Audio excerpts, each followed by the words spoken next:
We have one. All right. We'll go ahead and do a call to order. We'll start off with the Honolulu Fire Department.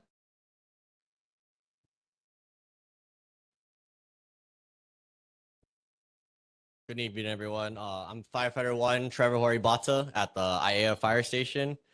Just going to go over the December 2025 statistics. We had 5 structure fires, 3 nuisance fires, 11 activated alarms. For our medical emergencies, we had 158 medicals, 2 motor vehicle collision with pedestrians, 6 motor vehicle crash collisions, and 1 mountain rescue. The fire safety tip is electrical safety in the home. Check for electrical hazards in your home. Here are some tips to keep your ohana safe. Plug 1 heat-producing appliance, coffee maker, toaster, etc. into a wall receptacle outlet at a time. Major appliances like refrigerators, dryers, stoves, etc. should be plugged directly into a wall receptacle outlet. Extension cords and power taps or strips should not be used. Check electrical cords to ensure they are not running across doorways or under carpets. Extension cords are intended for temporary use. Have a licensed electrician install additional receptacle outlets to eliminate using extension cords.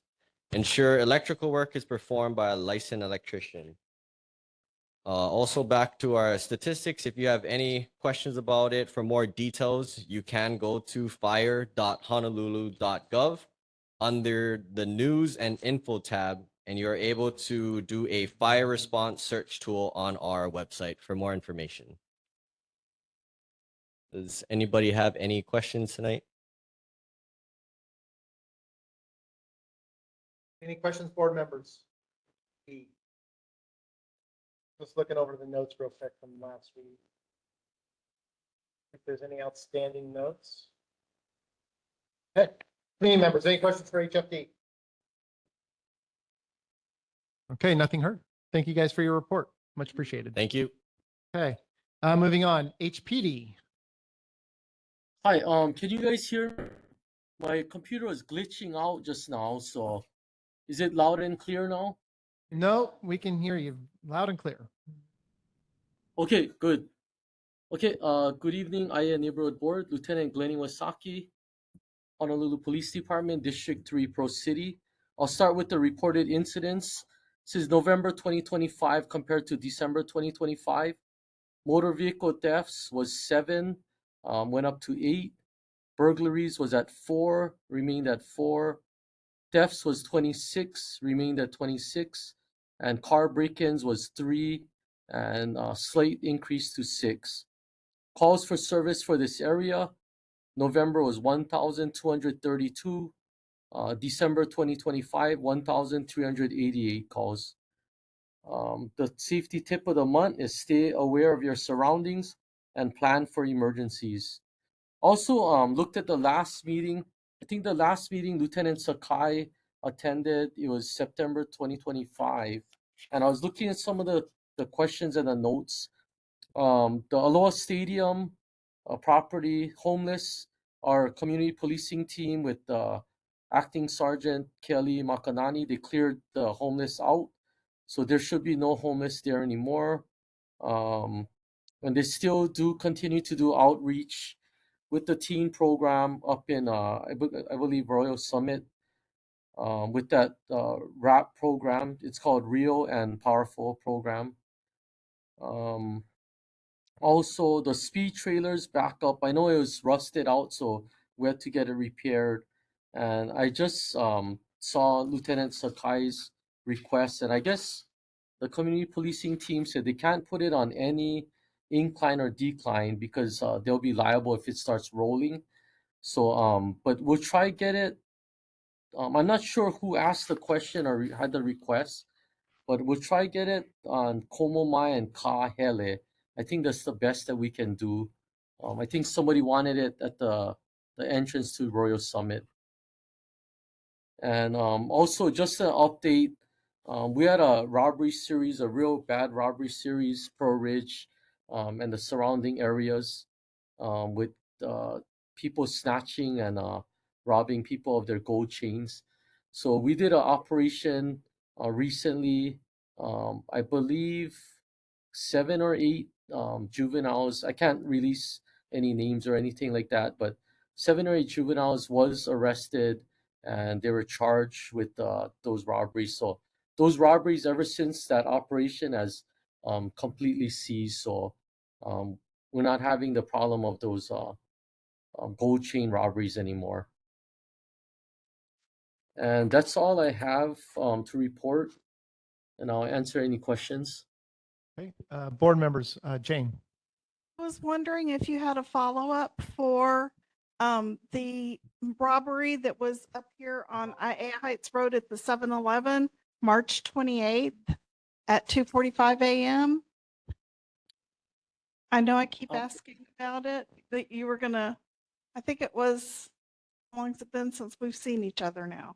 A while. Yeah, there's I did see that, and I believe that those individuals that committed that robbery, they weren't arrested for that 7-Eleven robbery specifically, but those same suspects were arrested for something else, um, on separate charges. And also, I think it looks like they got arrested for a stolen vehicle as well. And that was March 2025, correct? Yes. Yeah. So yeah, I don't think they were charged for the 7-Eleven. I don't know if there was a lack of evidence and stuff, but they were arrested and booked on other charges. Thank you very, very much. I appreciate it. Okay. Thank you. Lawrence. With our Second Amendment, as far as people carrying firearms, I was confused with what I've read as far as, for private businesses, if they post guns are allowed, it's okay.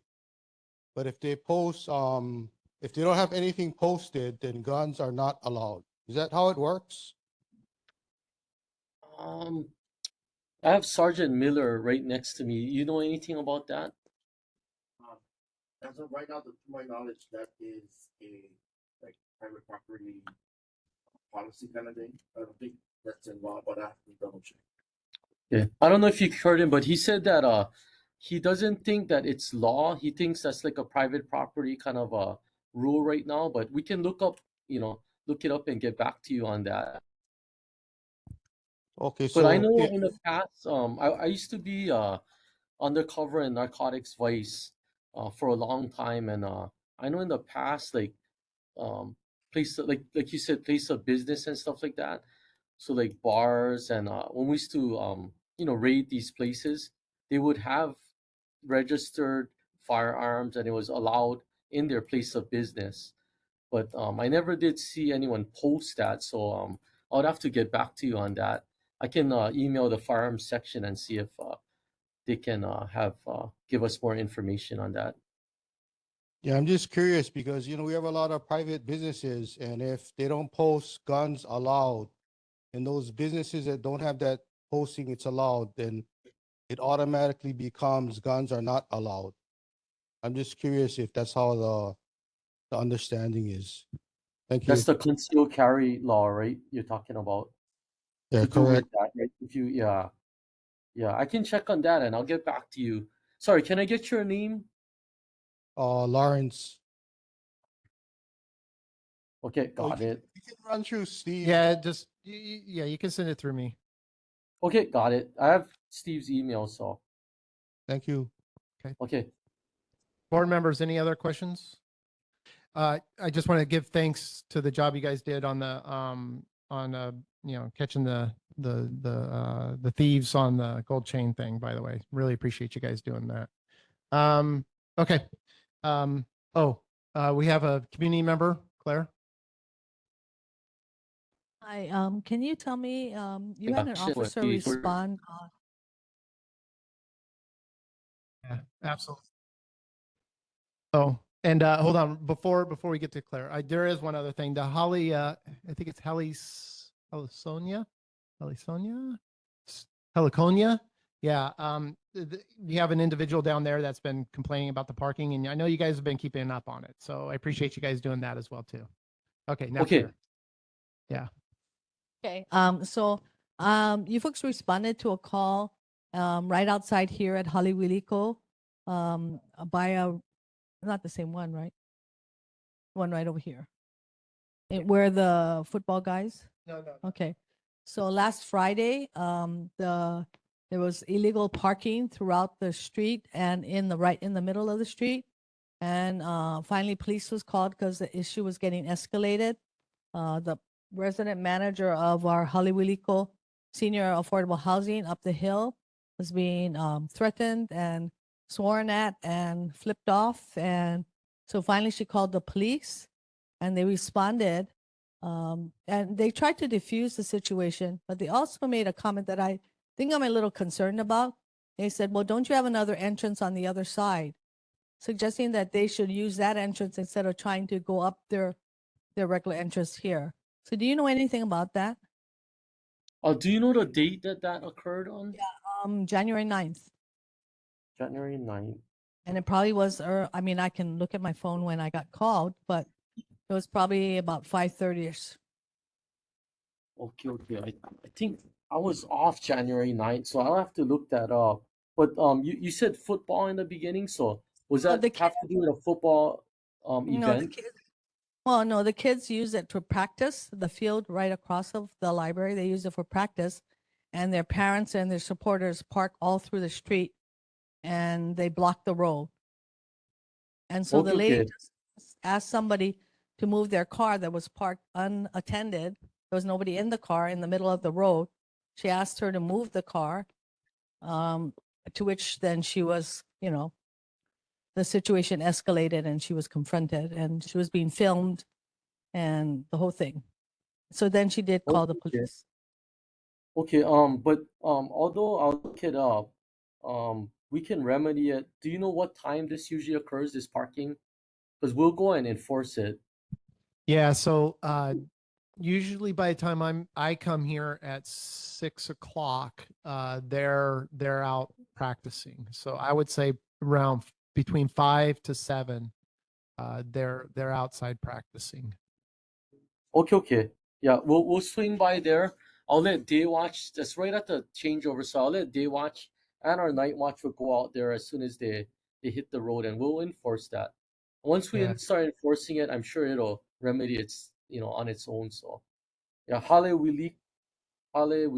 Street, right? Now, when I have shown up for the board meetings and I find them double parked, I've asked them to move. They've been agreeable to it. So Okay. they've moved no problem for me, but that doesn't mean that this didn't happen or anything like that. So Right. Yeah. True. We'll do enforcement on that. Yeah. No, they weren't. There was like a small group tonight, but in other times there's a large group of people. Yeah, but anytime that I find them double parked, they've moved for me, no problem. So, community members, any other questions for HPD? Okay, nothing heard. All right, thank you, and thank you for everything you guys do as well. Appreciate it. Thank you. Take care. Okay, take care as well. All right, we have the filling of one vacant at-large seat. Anybody want to do that? No takers? Okay. Moving on to city reports. Board of Water Supply. Good evening and Happy New Year, Chair New Year. Wood, members of the ʻAiea Neighborhood Board, and members of the community. I have a couple of things to share with you tonight. The first thing is there were 4 main breaks reported for this neighborhood board district last month, and they were on Lalawai Drive, Mikalemi Street, Pulunu Loop, and Ho'opono Place. And I do have a copy of our neighborhood board information sheet with more details in the Google Drive for this meeting. Board of Water Supply would like to share with everybody that our rebates have doubled. Conserving water now comes with bigger rewards. The Board of Water Supply, in partnership with the Department of Environmental Services, has expanded our water sensible rebate program, doubling many rebates. Residents can now receive higher rebates, $150 for Energy Star clothes washer, $200 for WaterSense labeled toilet, and $400 for a smart water monitor. And commercial customers may also qualify for higher rebates on plumbing and kitchen equipment. And our goal is simple. We want to help people save money while encouraging them to use less water. So you can find out more at boardofwatersupply.com/rebates. And there's extra flyers on the table. I brought back a couple of responses from the questions received at the November neighborhood board meeting. Member Lawrence Higa asked if the Board of Water Supply could obtain a power purchase agreement to purchase power from a solar farm out there at a cheaper rate to run the desalination plant. And our manager and chief engineer, Ernie Lau, has expressed interest in exploring a potential power purchase agreement with an independent solar power producer to help lower operating costs for a future desalination facility. PV plans for the Board of Water Supply parcel were affected by a recent U.S. Fish and Wildlife Critical Habit designation. Approximately 37 acres between Kalailoa Airport and the Campbell Industrial Area have been designated as a national wildlife refuge to protect the endangered ʻAiea, hina hina, and akoko plants. Since the land is now federally protected, any development, including a solar array, is heavily restricted. So, any future PV development would need to occur on an adjacent property if one becomes available. At this time, the Board of Water Supply is not in any discussions and has no agreements or negotiations underway. Then Board Member Russell Suji had a concern back in November. He said, over the weekend up at the Ka'amilo Reservoir, a contractor had parked his vehicle where he parked, water was leaking. So we looked into this and we confirmed that the construction activity is not a Board of Water Supply project. And a staff member who lives in the area noted that the water that was seen was likely from a hose used for dust control, which is a common practice during excavation work. So we just wanted to let everybody know, for possible water waste, you can always contact our communications office via email at contactus@hbws.org, or you can call us at 808-748-5041. But for large amounts of water that may indicate a main break, please call our 24/7 trouble line at 808-748-5000 and press option 1. The last response I have is from member Kaz Ferguson. He had said that there's a water tower in Newtown near Peaky Street and Willow Street with a contractor sign there that says Alpha Inc., but no project description, and that the neighbors would want to know what's going on there. We looked into this, and so there is a project that is currently on hold depending well drilling permit approvals by the State Department of Land and Natural Resources Commission on Water Resource Management. Once that permit is approved, we will proceed with the next phase of work. At this time, we have no timeline as to when that permit will be approved, and we will definitely update the board if this project status changes. That's it. And I'm open for any other questions. Board members, any questions for Board of Water Supply? Okay, community members, any questions for Board of Water Supply? Okay, nothing heard. All right, thank you, Tracy. Thank you for your kind attention and good evening. Good evening to you too. All right, Mayor's office. Yeah, not here today. Okay. All right, Council Member Cordero's office. Is Radiant parking? Okay. Hey, Councilmember Okimoto, you want to go ahead and then we'll swing back around to Radiant?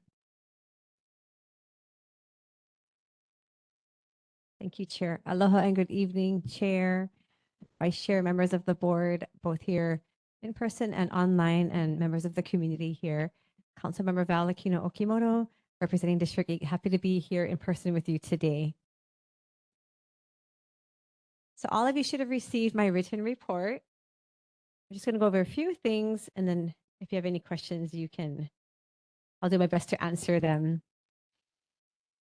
I want to first of all just wish everybody a happy new year and a belated Merry Christmas. Community-wise, I was really grateful to participate in the ʻAiea Christmas parade. It's always a fun time. I actually got to walk with your precious dog here. Is it Leia? Yeah, I got to meet Leia.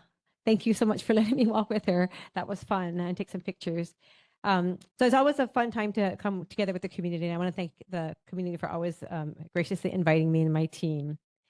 Legislative-wise, last month the council passed Bill 64 and 65, as well as Bill 46. Today, the Budget Committee of the Council discussed and advanced Bills 76 and 77. All four measures relate to public transparency. Bill 46 specifically, which was passed last month, relates to public media access.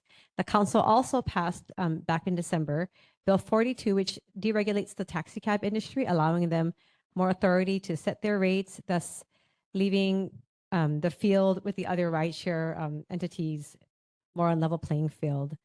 I want to just follow up on a community concern that was brought, I think, to the attention before the recess. I think it was my staff member Pua that took this concern back in November, actually. Board member Higa requested information regarding why does it take, the reason for it taking so long to process kupuna scams, and how do we protect our kupuna from getting scammed. If a scam has happened, what happened, report it to the Hawaii Department of Commerce and Consumer Affairs, DCCA, and the phone number is 1-844-808-3222. Then file a complaint or share a concern to the Office of Consumer Protection. Both of these steps are important to process the scam, and their website is https://cca.hawaii.gov/kupuna. /kupuna/. The rule of thumb is if you see a number that you are not familiar with, do not answer it. It is important. They will leave a message. They will leave a message if it's important for them to contact you. Also, our office is still researching for more resources regarding kupuna scams. When we have updates, we'll make sure to update the board on it as well. Just some upcoming dates. We do have, unlike, I get asked this a lot, when are we in session? When are we on break? The city council actually never has a recess. We actually go all year, with the caveat of December. Although we have full council, we do not have committee hearings, but we are back at the beginning of the calendar year. And so we do have committees, and we will have our full council. Some upcoming dates to be aware of. I think our full council, I saw it somewhere. It will be at the end of this month. I apologize. I had it written. Thank you so much, Member Conley. January 28th, it's a Wednesday. So I believe next week, I'm sure Senator Elefante will talk about this. They have their opening day. So the following week will be our full council hearing. And then we will go, we are in the middle of or the beginning of our committee hearing committee hearings this week. So I will gladly take any questions that you may have at this time. Board members, any questions for the council member? All right, so going into this year, what are the things that we can help you with? What are your great big agenda? question. Yeah, what are your big agenda items that we can help you with going into this year?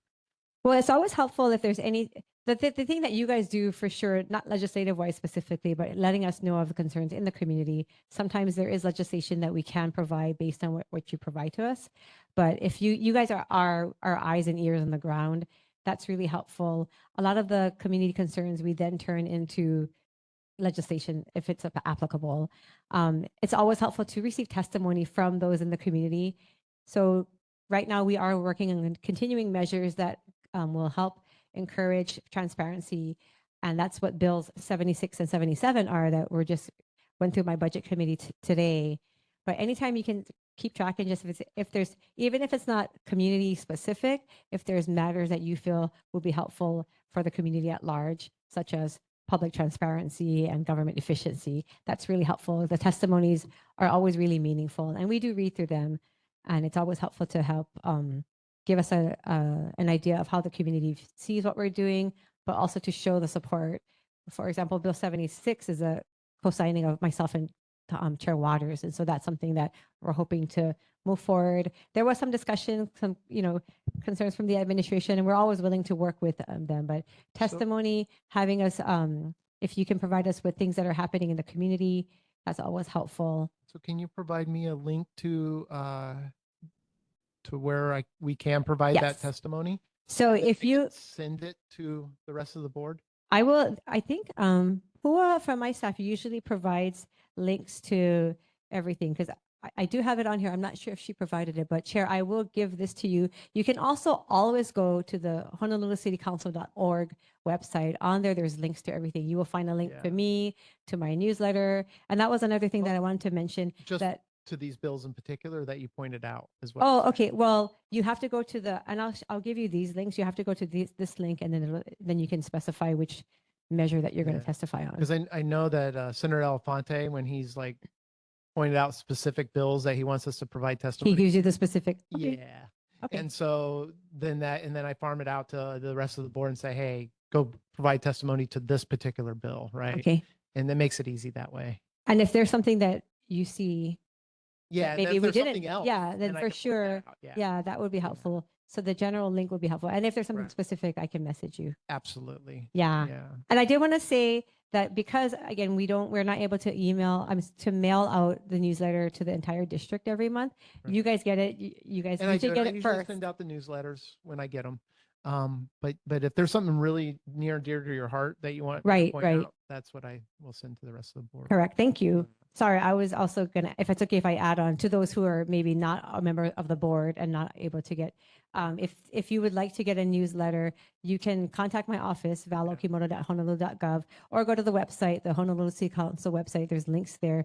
You can then click on a link to get the email, the newsletter emailed to you every month, because I know the board, you guys are actually the first one to get it in my entire district because your Okay. board is first. So I appreciate the opportunity to come and give that report. But Cherry, if there's anything specific, we can definitely work together with you on that. Yeah, well, going into 2026 now, I want to make sure that we fully support the things that are important to you.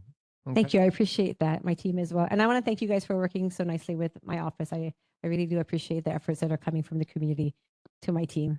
Okay, thank you. Thank Okay, you. community members, any questions for Claire? Go ahead. Oh, microphone.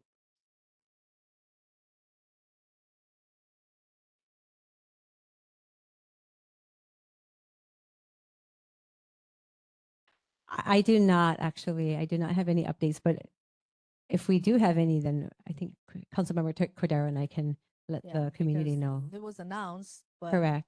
nothing happening. I'm guessing it will not be something that will happen immediately. The land was acquired from my understanding, but nothing has been announced since then. Okay, no building permits or anything. Nothing that I know of at this time. I'm sure Okay. that there are things moving around, but I actually don't know myself. Okay, thank you. Thank you. I haven't heard anything either. Yeah. Okay. I think you'll realize that before it actually Yeah. happens. But Well, I would hope that they would sit down with the community and kind of give us an update of what. I anticipate that. I think that's usually when we talk to anybody who's trying to Yeah. build something in the community, we Yeah. really encourage them to talk to the neighborhood Yeah. board because it really helps with the communication and just that the after effects of if they don't, Mm. the community is usually not very pleased. And so it always helps to get that door open first to have the Right. open communication. Yeah. Okay. Thank All right, you. Nothing from the board. Yeah. Okay. All right. Thank you. Okay, thank you for so the much, report. Chair. Appreciate it. Okay. Councilmember Cordero. Aloha board Aloha. and community members. Happy New Year. I apologize for being late. I was helping celebrate the 123rd anniversary of Korean immigration to the United States. But another celebration that I do want to highlight is that almost a week ago, our senator for our area had a birthday. So a happy belated birthday to Senator Elefante. Yay. Okay, anyway. I told him I was going to do this, so you shouldn't be surprised. I do want to note that I hope you have my report.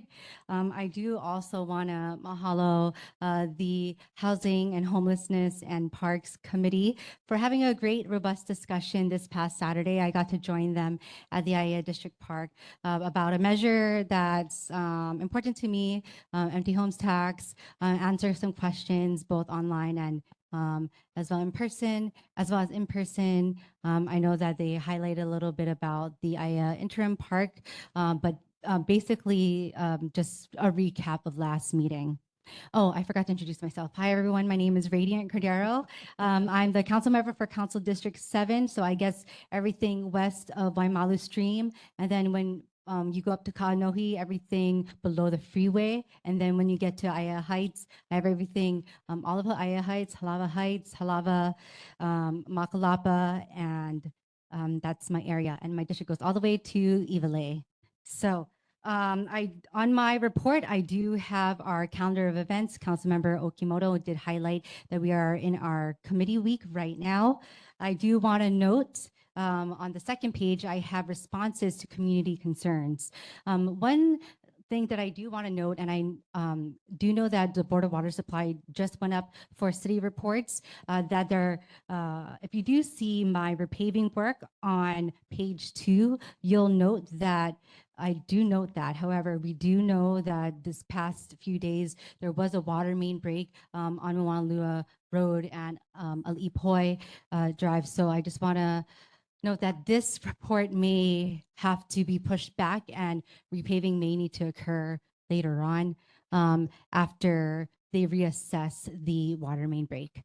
So I was going to ask the Board of Water Supply, I was a little too late to ask the Board of Water Supply what type of repaving work may be needed for both water main breaks, both at ʻAiea as well as for Moanalua and Kauanohi.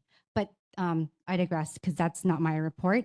I do want to highlight, in addition to that, I do have further reports that I do want to verbally note.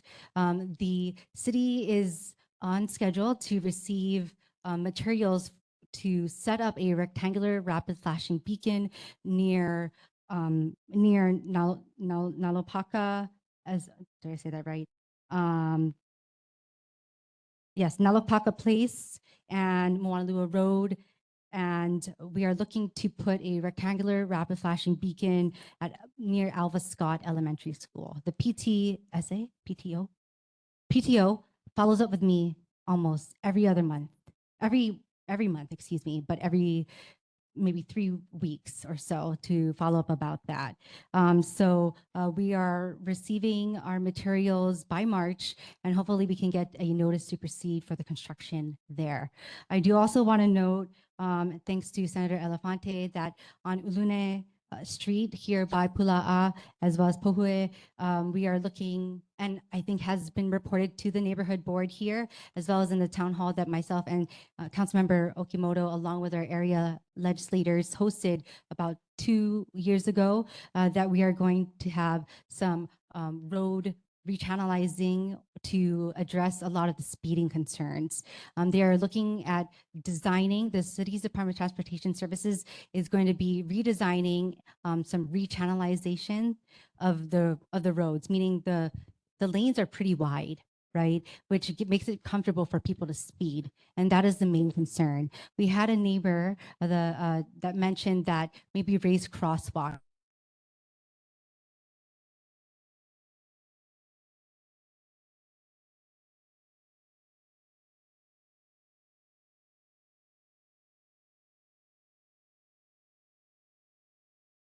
And we can provide input in that manner.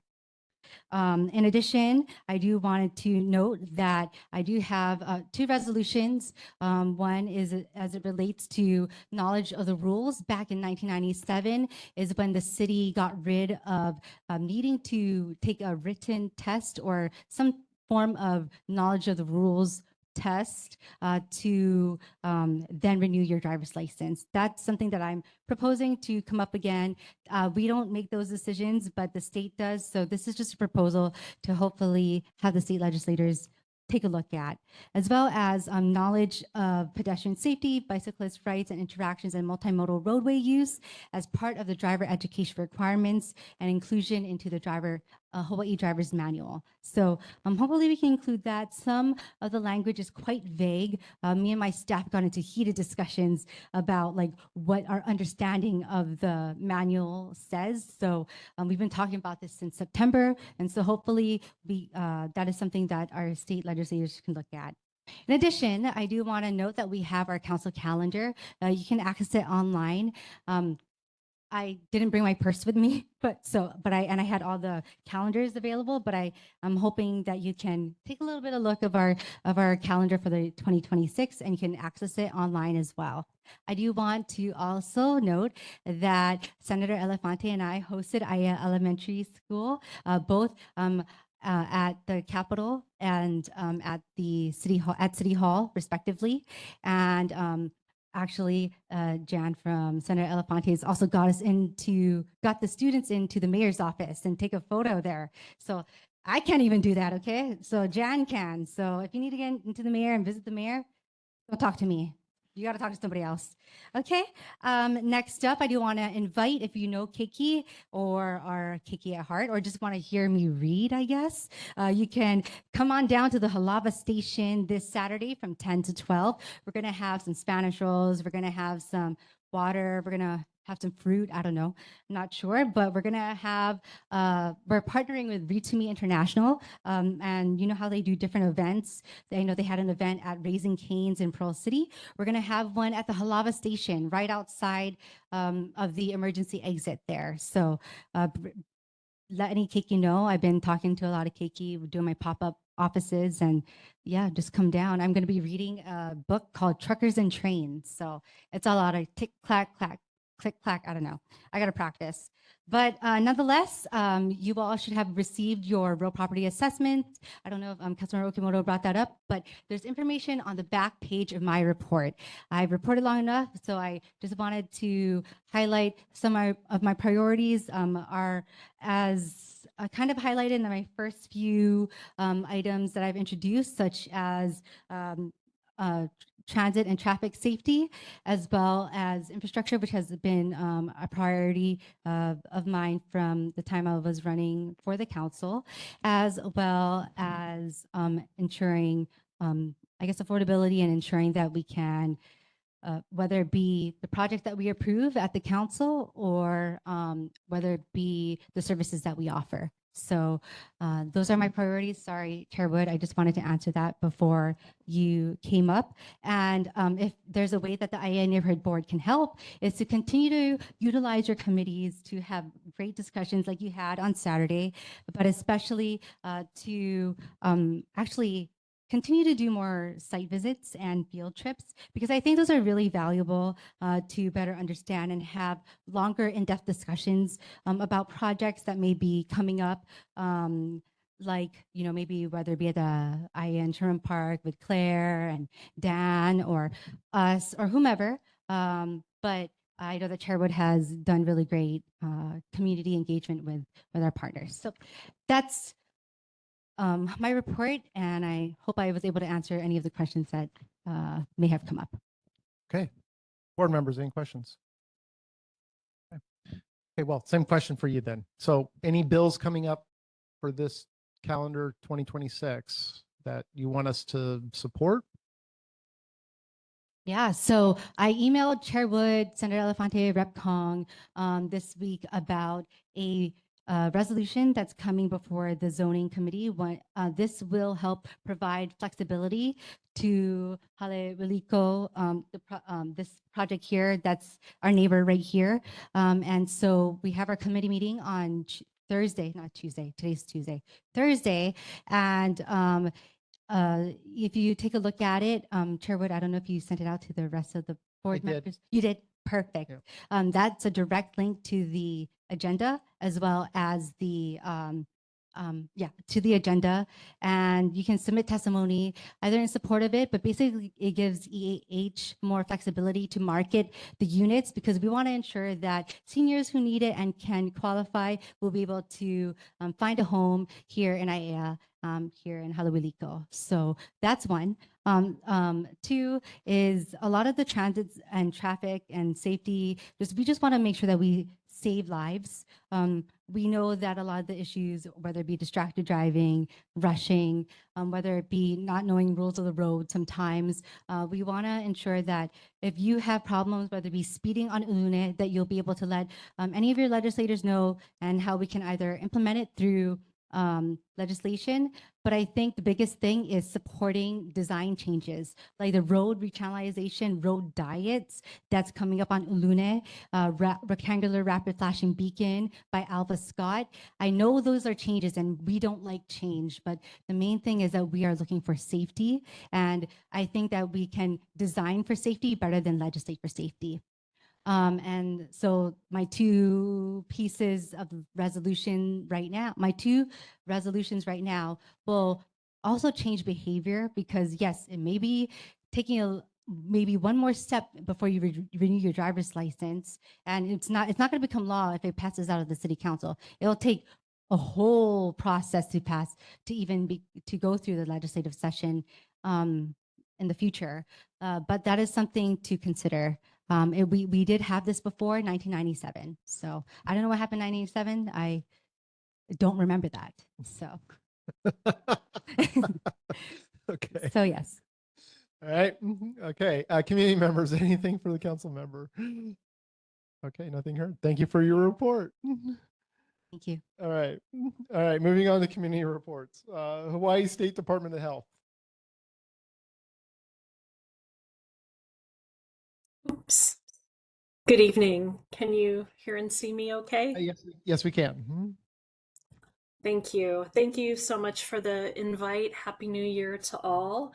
I'm Kaylee Aquaro. I'm the administrator for the Department of Health's Child and Adolescent Mental Health Division. And I just had a couple of things that I wanted to share, and then of course can take any questions. The first thing that I wanted to share is that Chair Wood and I have been talking about in the new year, now that we've filled some vacancies, I will be able to attend these neighborhood board meetings regularly to help facilitate more exchange of information, answer questions, etc. Try to open up the lines of communication a little bit better. I also wanted to introduce Trisha Sakamoto. She is our risk management specialist, and she is our new hire for this year. There she is. Trisha, thank you for joining us. So she'll be attending these meetings with me as well.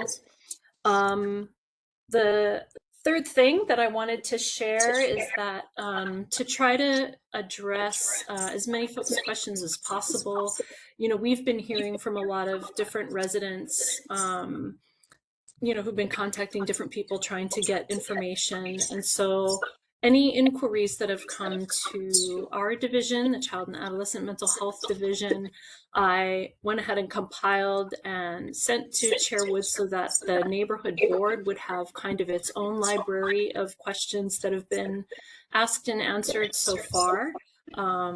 And we'll continue to share any documents if that helps residents just kind of have a repository for information. And I guess the only other thing that I have is just to say that since I will be here every month, please feel free to bring your questions, concerns, suggestions to this venue so that we can work together. Okay, thank you. So I think we're posting those on our share, correct? Yeah. Okay. So this is an opportunity now for the community. If you have questions, you can come up, ask the questions. Now, those questions might not be answered immediately. If you have questions, please be respectful. Please be questions. This is not a forum for you to make statements, or it's not an opportunity for you to It's not your podium, I guess is the best way to say it. If you have a question, you might not get an answer immediately, but you'll get an answer the following month. Okay. So with that said, please be respectful. That's all I'm asking. Okay. So with that, the floor is open to you as the community. If you have a question or concern, please make that question. And the mic is yours. If you want to come up, ma'am, please start.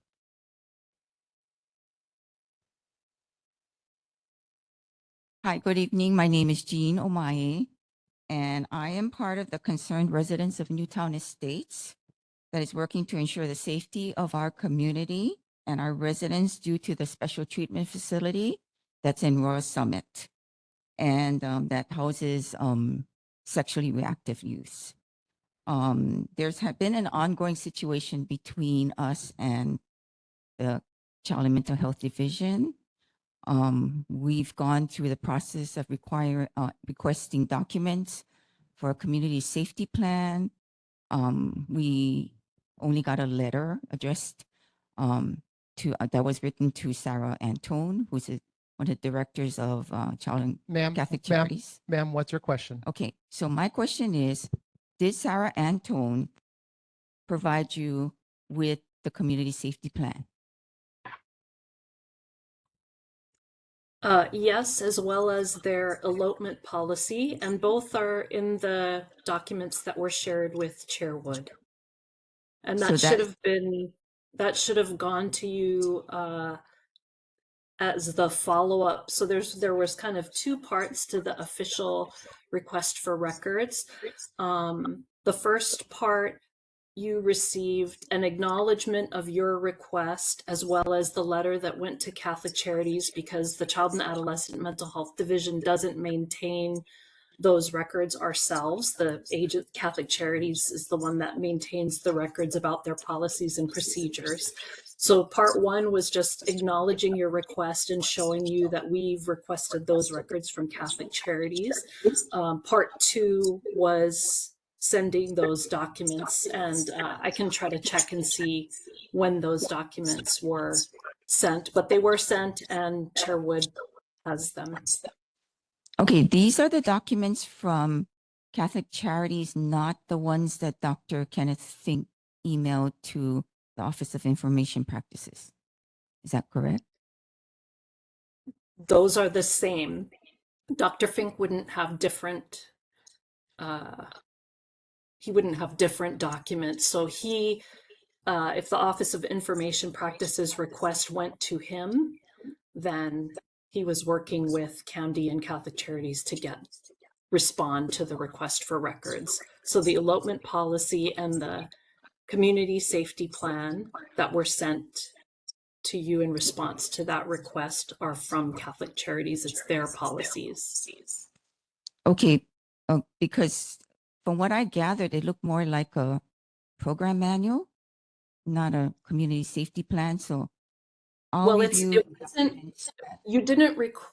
request was for any policies or guidelines that helped them meet our standard around safety. And so what they sent was a policy.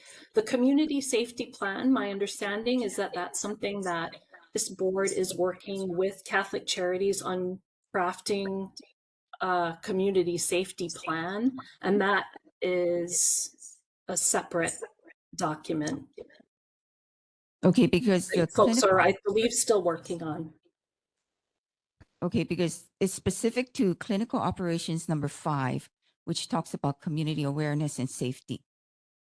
Yes, but it's a policy. It addresses that. Yes. Okay, so I'll check and see what the documents are. I also wanted to know what other options besides this ʻAiea neighborhood board meetings are there for us to communicate with either with your office, like email, phone calls, things like that, because usually we leave messages and there's no response. So what I was hoping for is that this venue, this meeting every month would be the main way that we could share information so that everybody could hear the same information at the same time. I think what was happening before is because we were getting calls, different people within the division and the department were getting calls from different residents. And so I think that made it hard to know who was calling, what information was being requested, and it would be hard for you folks to know what questions have already been asked and answered. So our hope was to bring all the information to these meetings so that everybody would hear the same information at the same time. Okay, I'll review the documents, and if I have more questions, I'll bring it up at the next meeting. Thank you. Okay, thank you. Terrific. Thank you. All right, community members, any other questions? Okay. Oh,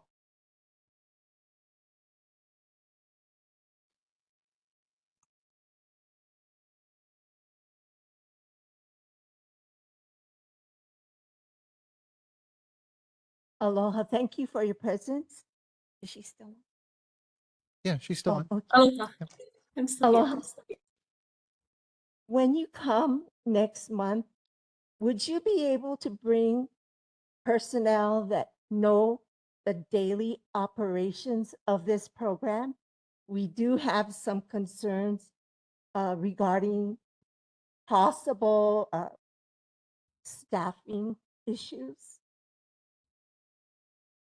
So someone from Catholic Charities. Yeah, but someone that actually knows what goes on in this facility and can answer questions regarding the daily operation of this program. Not someone that comes and I don't know, or I'll ask someone else and then we don't get an answer. So whoever is in charge from Catholic Charities of that facility and knows, for example,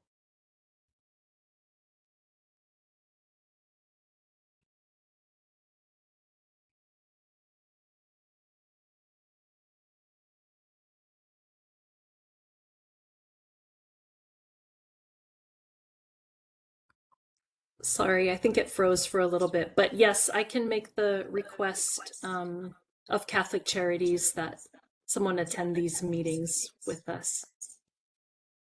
Okay, thank you. Okay, any other community members?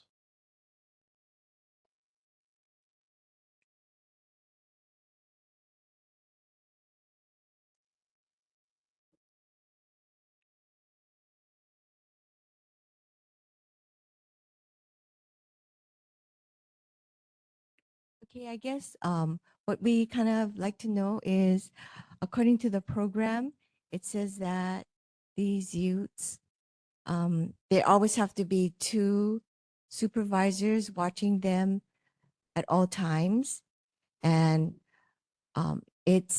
we don't know if they're paraprofessionals.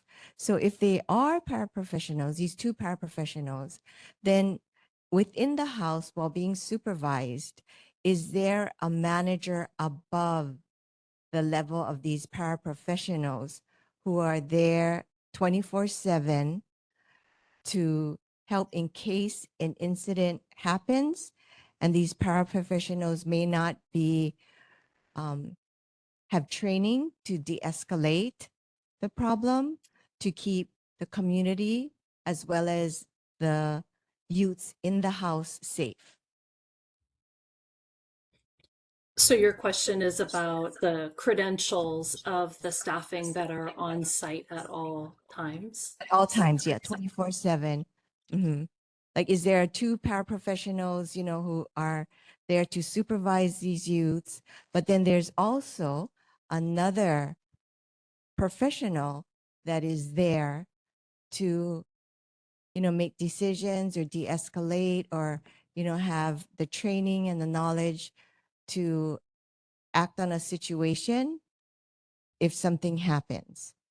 Or is the 2 paraprofessionals there by themselves on the weekends with no other professional person in the house 24/7 to assist in case there is some kind of outburst or, aggressive behaviors that can happen. I understand. I'm happy to check the credentialing of the on-site staff. Okay, yeah. I had a question because in the beginning to the ʻAiea Neighborhood Board and to Newtown Association, you presented like a residential manager. Is he the one that oversees everything? It wasn't her that did that, by the way. Oh, Sarah Anton. Yeah. But is there a residential manager that oversees everything? Because they made seem like he was a 24/7 person there. And the reason why the program was successful was because of him. Nu'uanu had their flaws, but because of this person, things changed. But is this the manager presently there? What is his hours? And how can he work 24/7?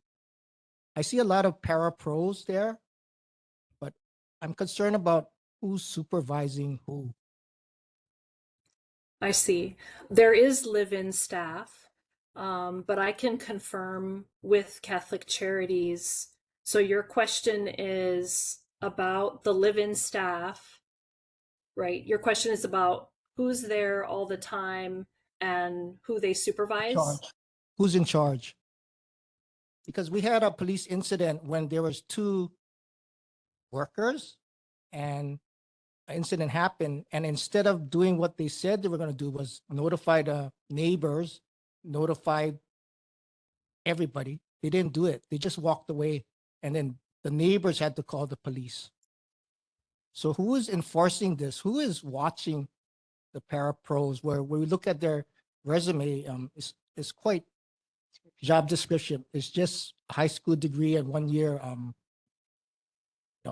helping watching children. So who is watching them to protect us? Okay, I'm happy to reach out to Catholic Charities and confirm who the live-in staff are and who's the credentials and who supervises whom within the program. I'm not sure who Sarah brought to the meeting, so I can't speak to that piece, but I can confirm the other pieces. Yeah, I think people can confirm who she brought because she brought him many times. So yeah, please do that. And one more thing, the safety plan that we're asking for is not of the house. And isn't it part of your program to have the safety plan in place, not for the neighborhood or the community to come up with your safety plan?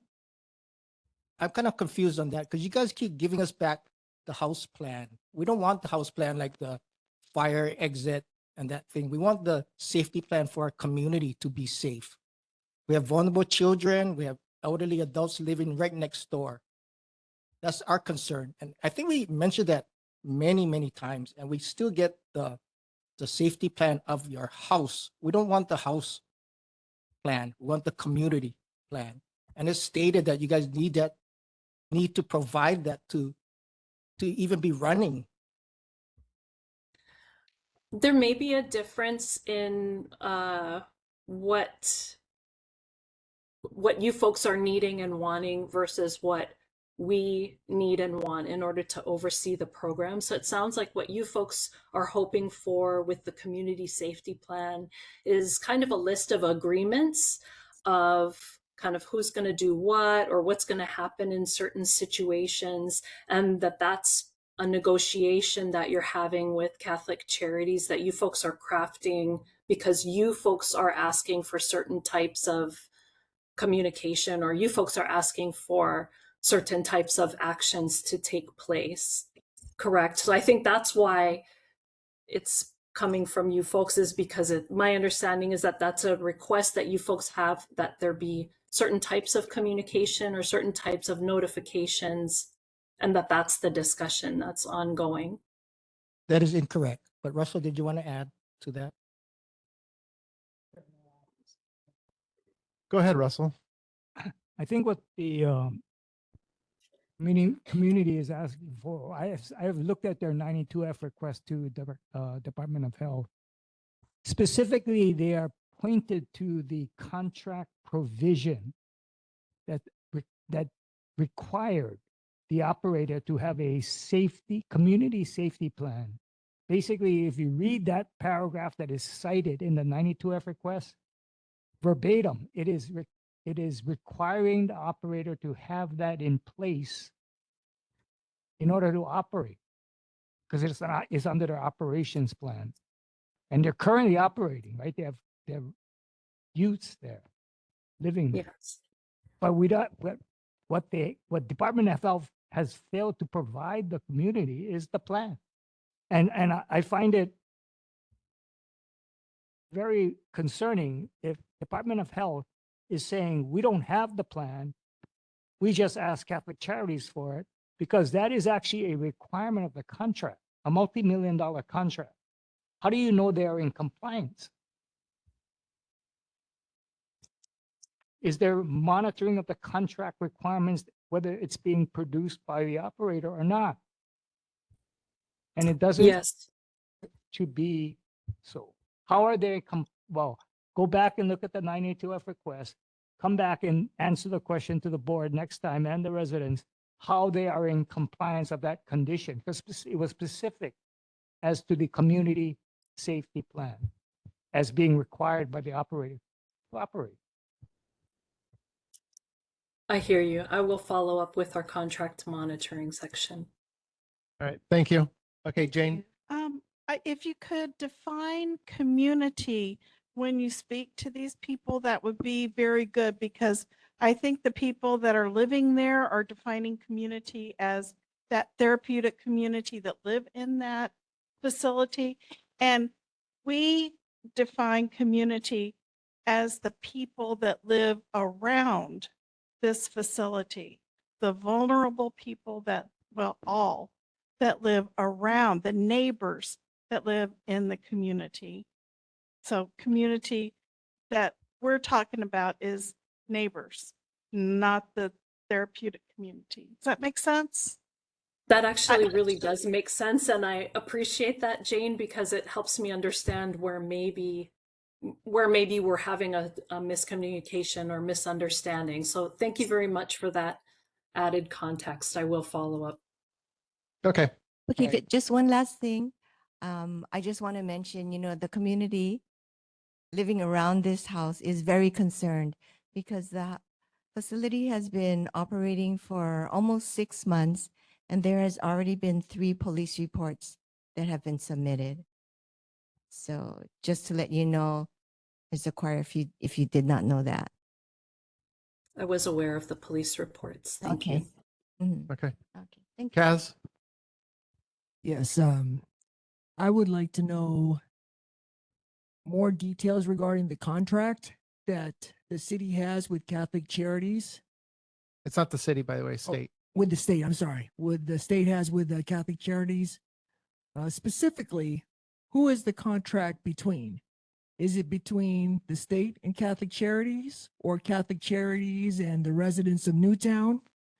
And in detail, the provisions like the Community Safety Action Plan, who does it apply to and who's the audience for that? I think just like Jane had requested, there's a misunderstanding of what the contract terms and the contract requirements are and who they apply to. And I think if we have a better understanding where Newtown Estates and Rural Summit residents fall into that, if they fall into that at all, it'll help us to better understand everybody's role in their area of responsibility. Thank you. Okay. Yeah. Sorry. Can I? No, go ahead. Just very quickly. So the contract is between the Department of Health, the Child and Adolescent Mental Health Division, and Catholic Charities. And I did share a copy of the contract with Chair Wood. So it is one of the documents that is in that sort of document library that we shared. Yeah. So we'll be posting that document library on the share site where we post everything in terms of documents.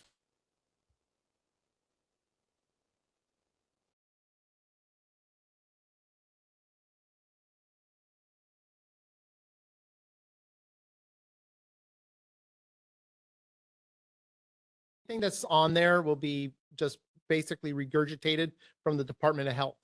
So for those residents, if your questions aren't on there, don't come to me asking about it. Okay. All right. I'm just letting you know that right now. We'll just be regurgitating what the Department of Health gives us, and we'll be just automatically posting them into that folder. All right.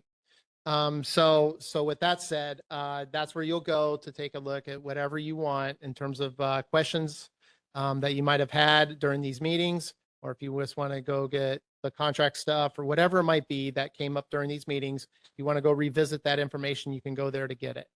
I do have one question for you though. If you could ask the question about Catholic Charities, about the live-in residents, if they have multiple jobs outside of working as caregivers, full-time caregivers at the residence itself, if they hold like secondary jobs. Okay, I can follow up on that. Is the question related to making sure that there are how many staff are on site at all times, or? The question is that we were told that some of that the caregivers would be there 24/7 or would be work, that would be their full-time job. I have a suspicion that they might not be their full-time job. Okay, I will follow up. Thank you. Okay. All right. With that said, can we move on now? Thank you for actually attending these meetings. I think this is going to be helpful going forward. I think that hopefully we can alleviate a lot of redundant questions that you might be receiving, and hopefully it'll be more communicative to the residents that are in and around Royal Summit. Okay. With that said, you. ʻAiea, Claire. Thought I'd start early. Happy New Year to everybody, and thank you to all the participants and especially to the neighborhood board for participating in our parade. We had a great time. It was a bigger parade than it has been in years. There were a lot of people, residents, and it's, ʻAiea is a really tough community to do a parade because we're not flat like Mililani. We go up and down the hills, and so our route is just really kind of as flat as we can make it, kind of thing. So thank you. We, as a follow up to that, this year's parade will be on December 12th, 2026. We've already picked the date, so mark your calendars because I know you're so excited to participate again. We allow pets, kind of thing. We had to change, just as a FYI, the ʻAiea Community Association normally meets on the third Monday of each month. And a lot of times it falls on federal holidays. But in the past, we've always met on those days. The library system now has a new rule that said that we cannot, if they are not here, we cannot meet. So, or if they, weren't here during the day. So we had to move our day for January to January 27th, because then when we rescheduled it, not all the days are available because this room is very well used. So January 27th is our January meeting and February 24th is our February meeting.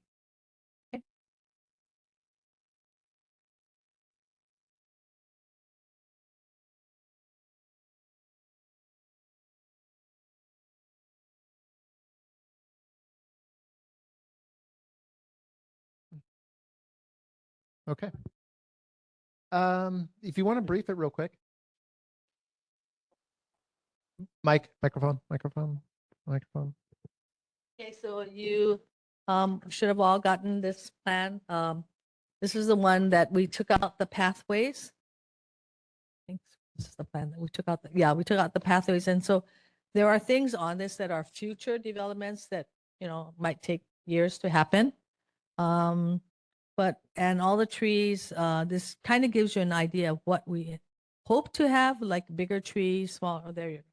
Bigger trees, smaller trees, an array of shade areas. So if you look at some of the concerns I think we've had in the past is this large area where the circle is, that is currently where the youth programs run their practices. And there's also the area right to the right of that is been plotted out to be a future community center, but we don't know when that's going to happen. It'll take a while for the trees to grow in.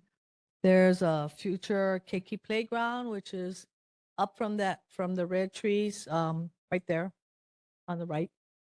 And then on the top left, actually, I don't know what that is. And then there's that future exercise room. But all of this is really designed to at least get the trees started and planted. We also feel very committed to the fact that the planting of the trees will help us create the shade we need for the area and help conserve water, return the resources of water back to us. So we ask for your support regarding this. The grant that we have gotten, and the grant consists of really only money to plant the trees at this time. And it'll take a while to plant to have these trees grow. But if we don't grow them and we wait to when the money is available to build the other parts of the structure, we might not have, the trees, unless mature trees are very expensive to buy. And I understand your folks' concern about, it's taking a green space away from maybe athletic groups that want to use the field. But I have to come back to the thought that, when we started this project for this whole Old Sugar Mill area, it's maybe going on 30 years now. If we had looked at this plot where the library sits and we had said, well, it's a flat piece of land here and I want to run my baseball practice, because we used to run baseball practice on that field over there. I want to run my baseball practice here and you can't displace me, and we're not going to build a library. Or if we do the affordable housing unit, that we felt these things were just essential for our community and were needed for the community as a whole. We even combated for the affordable housing area, even among our residents. We took some, we had to work out compromises, because you can understand that the residents who live behind the affordable housing area, they didn't want to all of a sudden have their view planes blocked. They didn't want to, what is that building coming up, blocking the air, making dust. And so they wanted us to put it over here. And some of our other community members says, well, that's kind of really not very forward thinking of the whole community, because then you have this dead space over here that could be susceptible to crime and loitering. So I think when we look at this plan and we hopefully you folks support it, you do it with what is in mind for a long range plan and what is good for the community as a whole. Yes. Thank you. Okay, so right now the street on the where the big circle is, that's this road right here. This is Hollywood. So that's so in the back. It looks like the back, exactly. Over here is the front. Yeah, so the top part where the senior housing is. Sorry, Right hand side. the senior facility is here. Top. Up here, right? Yeah. And this is where the Korean church is on this side. Yeah. And they own the property. The Korean church also owns the stream and the property next to it. So there's that little sliver of land that still belongs to the Korean church. Okay. Okay. So this represents a road here, and this represents a road here. This is the cul-de-sac going around. That is the point of. But Oh. Okay, Claire, I applaud your efforts to make use of that open space. But I have several concerns. First of all, it's not the same as building a building for the elderly. It's not the same as having affordable housing. It's a recreation area. And I don't see adequate room for the people who use it in great numbers right now. I'm talking about the football players. In fact, a lot of that open area that had that circle, when I measured it, it's about 50 yards. but a lot of it's encumbered by trees. And on your map, it actually has a path there, so it's concrete. Okay, it's that color gray is in air. You have to look at this. Okay, guys. How about we do this another discussion? I just wanted you to bring it up. Okay, yeah. We're running behind schedule because Yeah. of the other thing. Jordan, you got anything real quick? You want to talk? Okay. All right. We'll put you on the agenda though for next time. Yeah. It's later in board business, but let's get Okay. Later in board business. Okay. Let's get moving. Okay. Let's move on. Hawaii Department of Transportation. Yeah, good evening and Happy New Year, Chair Wood, members of the ʻAiea Neighborhood Board, KCR from the State DOT. At the September Neighborhood Board meeting, I mentioned that Tricia from Councilmember Cordero's office sent me an email from a constituent concerning the asphalt to concrete transition from the Moanalua Freeway westbound that crosses over the H1 freeway. Yesterday, I received an email from Neighborhood Assistant Curtis Hayashi that during the November meeting, which I missed, Board Member Glenn also expressed his concern about the poor transition. During my November 28th field inspection, I noticed our maintenance crew installed an asphalt patch for 2 of the 3 lanes. While driving over the new patch, I noticed it was not perfect, but it is an improvement. I am following up with our maintenance crew about patching the 3rd lane where vehicles are coming off the H1 freeway westbound. If I understood Curtis's email correctly, other areas that Board Member Glenn had a concern with the transition from the asphalt to concrete or concrete to asphalt are the Moanalua Freeway westbound before and after the H3 overpass and the Moanalua Freeway eastbound before and after the H3 overpass. After doing a quick field inspection this morning, I did notice a drop-off on the right lane westbound after the H3 overpass, so we will have our maintenance crew address the problem. I did not notice any bumps going eastbound before the overpass. As for the westbound before and eastbound after the overpass, those transitions will be addressed under our current resurfacing project. Our ongoing resurfacing project is tentatively scheduled for completion in May 2026, weather permitting. This slide shows the specific locations of the project limits. The repaving of the westbound lanes started on the west side of Middle Street overpass and will end at 2 locations, the east side of the H3 overpass and near the bus stop before Uluni Street and Halawa Valley Road intersection. The westbound paving is tentatively scheduled to be completed in March of this year. The repaving of the eastbound lanes will start on the east side of the H3 overpass and end at the west side of Ala Kapuna Street overpass. As for the eastbound on-ramp from the H1 freeway, we are starting at the Gore area shown on the lower left picture. Eastbound paving is scheduled to start in April and tentative completion is end of May, weather permitting. At a previous meeting, there was a concern about trash along Locker Street, adjacent to the H1 freeway eastbound. During my field inspection, there was some trash along the fence line that separates the state and county jurisdiction, but I noticed a few holes in our fence lines. Our maintenance crew are working on repairing the damaged fence and removing the trash within the state's jurisdiction. On November 10th, we received an email and picture from Representative Shimizu concerning damaged AC curbing at the intersection of Moanalua Road and Ala Aolani Street. Last week, our maintenance crew removed the remaining asphalt curbing and installed new plastic curbing with delineator posts. On November 14th, we received an email from Senator Elefante about recurring potholes along Moanalua Road near St. Elizabeth's Church. During my field trip on November 14th, I saw the potholes, but when I did a follow-up field trip on December 19th, I noticed with the heavy rain that week, the potholes got bigger. Fortunately, during my December 29th field trip, our maintenance crew patched the potholes. I also want to thank Senator Elefante for reaching out to our director and deputy director, recommending that we repave the whole area. I was informed that repaving will start by the end of this month. On December 1st, we received an email and picture from Senator Elefante concerning a discarded pallet and a hole in the fence on the Eva Malka side of Kalanohi Street overpass.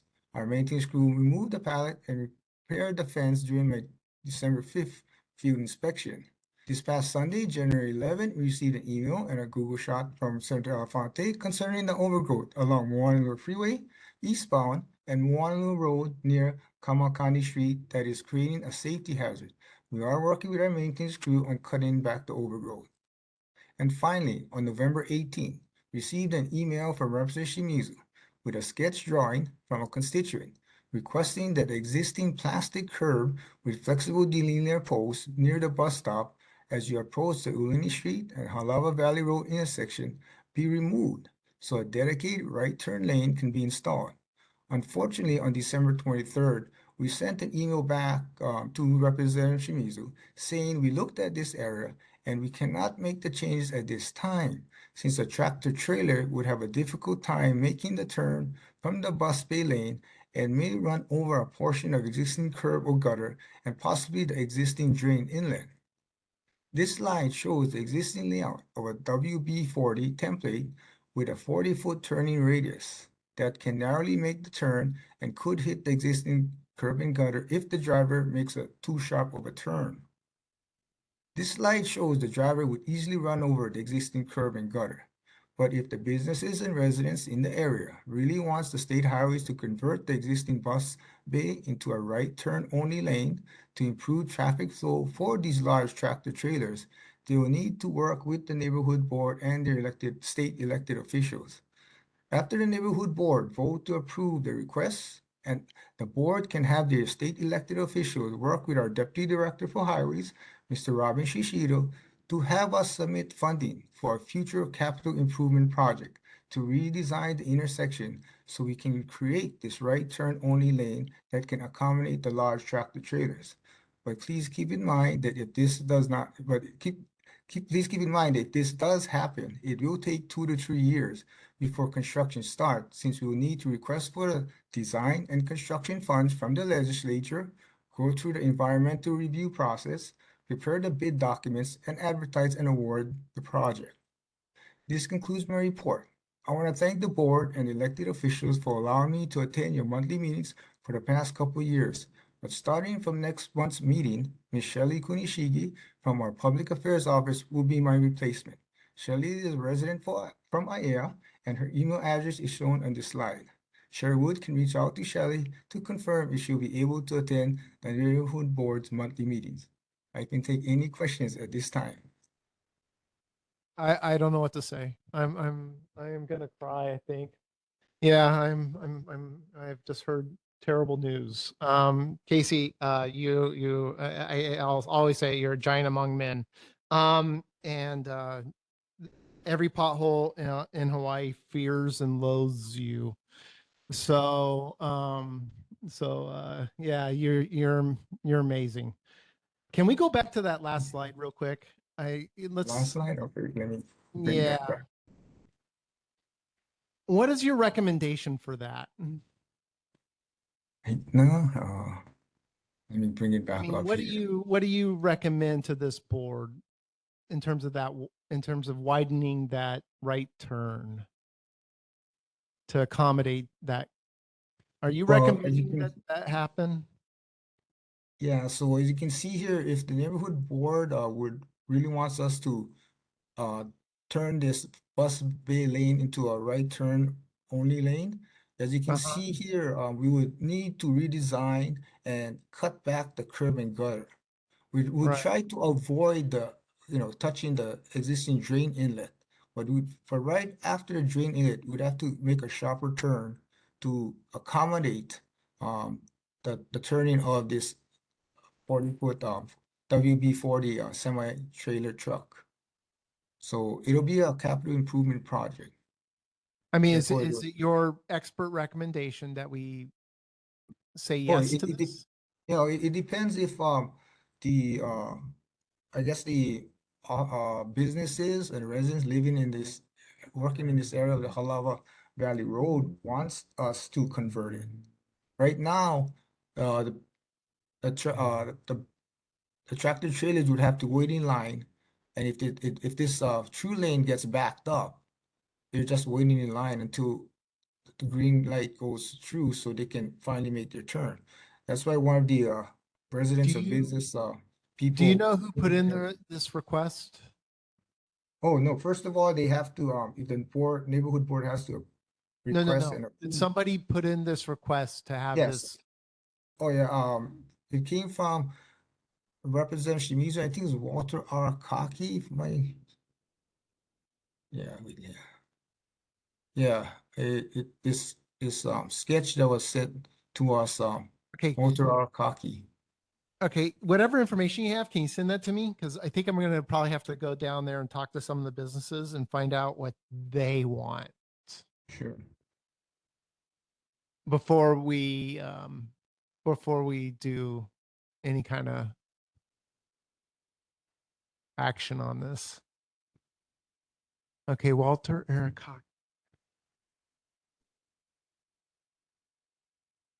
Yeah, I think Representative Shimizu has his information. 'Cause- Okay, I'll reach out to him. I'll find out what he's got, where he got this. Sure.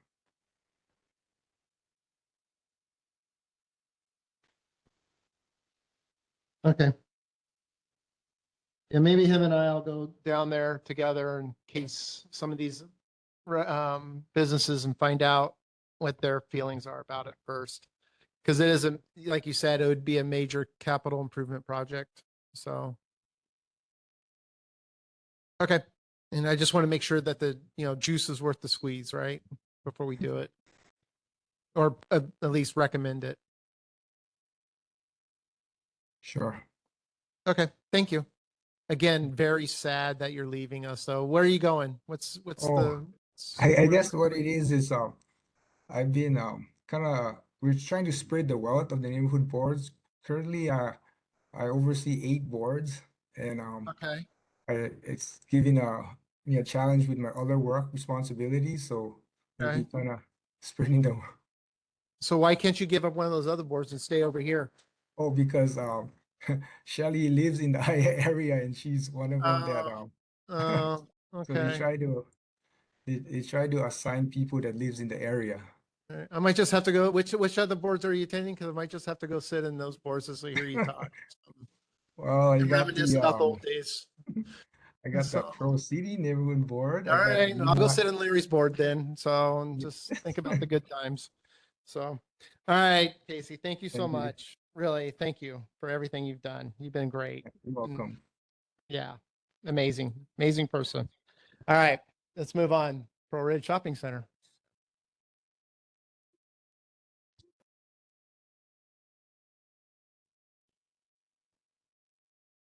Chair Woods, members of the board, Happy New Year. Santa has come and gone from Pearl Ridge Center, but still plenty of things going on. One, I did want to point out that, as many of you know, we have a farmer's market at Pearl Ridge Center. There's only a handful of these farmers markets on the entire island. And the reason I bring it up is over the last 6 months or so, many of the vendors have unfortunately dropped out of the market. Challenges with prices, challenges growing, challenges with bringing their products to the market. So I would just wanted to reemphasize again that we do have the farmers market. It's in ʻAiea, and I would just ask that you please support it as best you can. Want to point out just a few other items and events. Portuguese genealogy research day, easy for me to say. Offers attendees the opportunity to explore their family history. That will be held on Saturday, January the 24th from 10 a.m. to 3 p.m. The 74th Cherry Blossom Festival celebrates Japanese culture, will be held on Saturday, February the 14th from 12 p.m. to 2 p.m. And finally, our Chinese New Year celebration, which celebrates the Lunar New Year, will be held Wednesday, February 28th from 10 a.m. to 2 p.m. And again, you can view these events and everything else going on at Pearl Ridge at pearlridgeonline.com. And that's my report. I'll take any questions. All right, board members, any questions? Okay, community members, any questions? Okay, nothing heard. All right, thank you. All right, moving on. Thank you for the shortness of it too, by the way. We're running behind. Stadium Authority. Aloha Chair Wood, members of the board and members of the community. Happy New Year. I'm Chris Kinimaka, Special Projects Manager from the State Department of Accounting and General Services. And tonight we're noting that as the New Aloha Stadium Entertainment District shifts from procurement and contract negotiations into active on-site development, the Stadium Authority will be taking over as lead for all communications. So we're looking forward to future meetings where Samantha Spain now will be our lead for all of the information and your point of contact for all of your concerns, questions, and celebrations. We welcome Sam in your expanded role. So the shift in this project also opened up an opportunity for change for the stadium leadership as well. So in December, the Stadium Authority Board did appoint a new deputy stadium manager, Michael Yadao. Michael was a member of the stadium board since 2021. And with this board active participation, he's very knowledgeable about all the goings on and has a strong construction background. So we look forward to his leadership helping keep us all moving forward as a unified team, especially in the active development stages. The demolition work continues on site with all of the site fencing moving clockwise around the perimeter. So you can see the plywood fencing going up and the chain link and dust barriers also moving as well. And that should be completed by the end of this month. The next big exciting thing for us is the relocation of the stadium offices from the stadium into the Lower Halava parking lot, which will be their temporary home until the new stadium is completed. We look forward to this being completed in early February, and hazardous materials abatements and the utilities cutting and capping can begin once the office moves out. Now, Chair Wood, although we were looking forward to seeing cranes delivered on site this January, Aloha Halava District Partners did hold off on the delivery of the cranes until we're absolutely ready. This is now targeted as a Valentine's Day gift for all of us. That's what they promised. But they held off because the work couldn't begin until the facility is vacated, and early delivery and storage of the cranes on site would have actually cost upwards of $50,000 to $70,000 additional dollars just to address the liability and the safety. With that, though, our Aloha Halava District partners and all of their subcontractors will continue to be working closely with Sam to keep the community apprised of all future impacts in advance. So we look forward to that. Through all of our combined efforts, the schedule still remains on target for a March 2029 opening. Please check out our website for our latest newsletter and our FAQs. And with that, I say mahalo and aloha, and I welcome Sam. Thank you, Chris. I just want to state that Chris is not going anywhere. She will still be my behind the scenes if needed.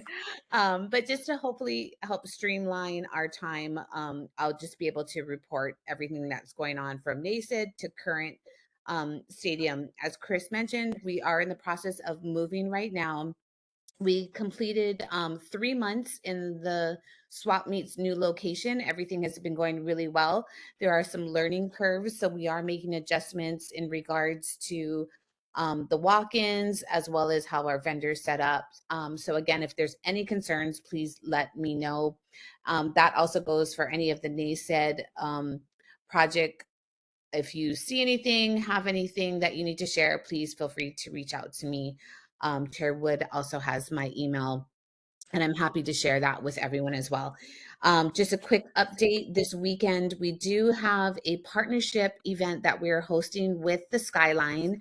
Really excited for this. It's Shop the New Year. So this will be held on Sunday, January 18th from 10 to noon at the Skyline station. We'll be having limited edition holo cards, which are really exciting. We went on the news this morning and we actually had riders come up to us asking where they can get it, what time. So again, Sunday, 10 o'clock while supplies last. We're also doing your last chance stadium memorabilia, like our coins. We'll have some seat backs and other fun things. Hamada Federal Credit Union will be doing Keiki IDs.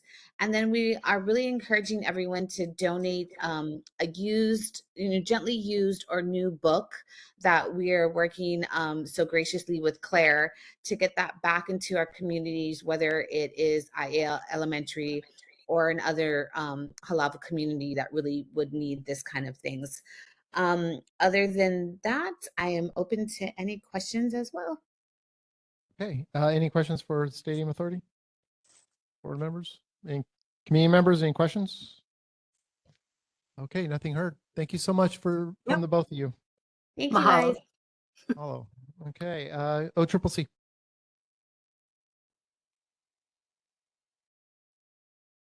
Okay, nothing heard. All right, moving on. All right, Navy. Aloha, this is Lydia. Hopefully you all can hear me. Just want to provide some updates on the report that we had sent. We provided the weekly mo'olelo. We try to feature interesting news that the military has in Hawaii going on right now, and also other opportunities that you might be interested in. We have the monthly ship tours. We are doing them actually on Saturdays. We have the community white boat that our next one is scheduled on January 30th.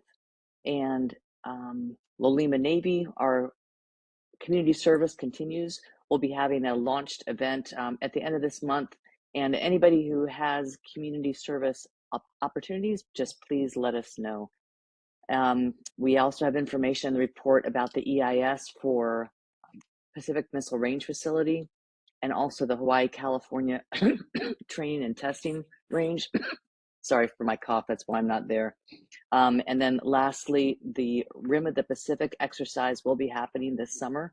When we have more details on the dates and other information, we will share them with the board. And I will turn it over to Joanna from Navy Closure Task Force and then be ready for any questions. Thanks, Lydia. Good evening, Chairwood, board members, community members. My name is Joanna Delphin from Navy Closure Task Force Red Hill. Just a few updates from the task force. We now have a new deputy commander for Navy Closure Task Force Red Hill, Rear Admiral Lester Ortiz. He actually came on board last week, Monday. Rear Admiral Williams departed the command in December after 2 great years with the task force.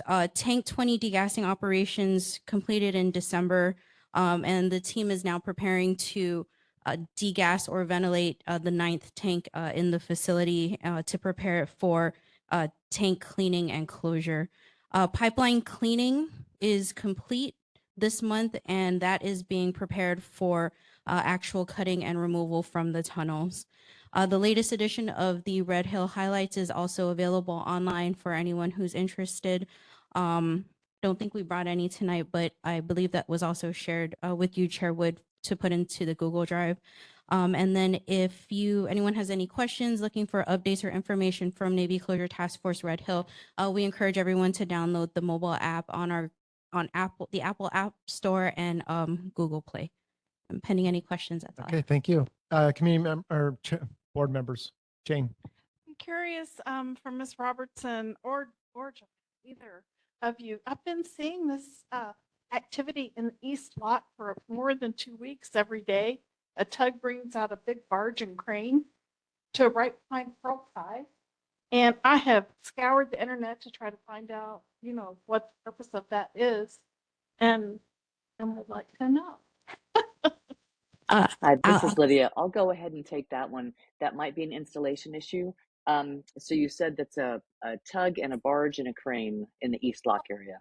Yeah, the tug leaves every day. They just leave this barge and a crane and an excavator. I don't know what they're. Could be to dry dock that they're doing over there. Well, there's a marker there. And Yeah. today there was an American Marine boat patrolling, going back and forth in front of it from 4 p.m. until, and it's not leaving that marker. Okay, I'll check on that and I'll get back to Chairwood hopefully before the next meeting. But we'll address it next meeting as well. Thank you so much. Appreciate it. Lawrence, At the other meeting, we had a question regarding bringing that Halava well back online. Any update on that?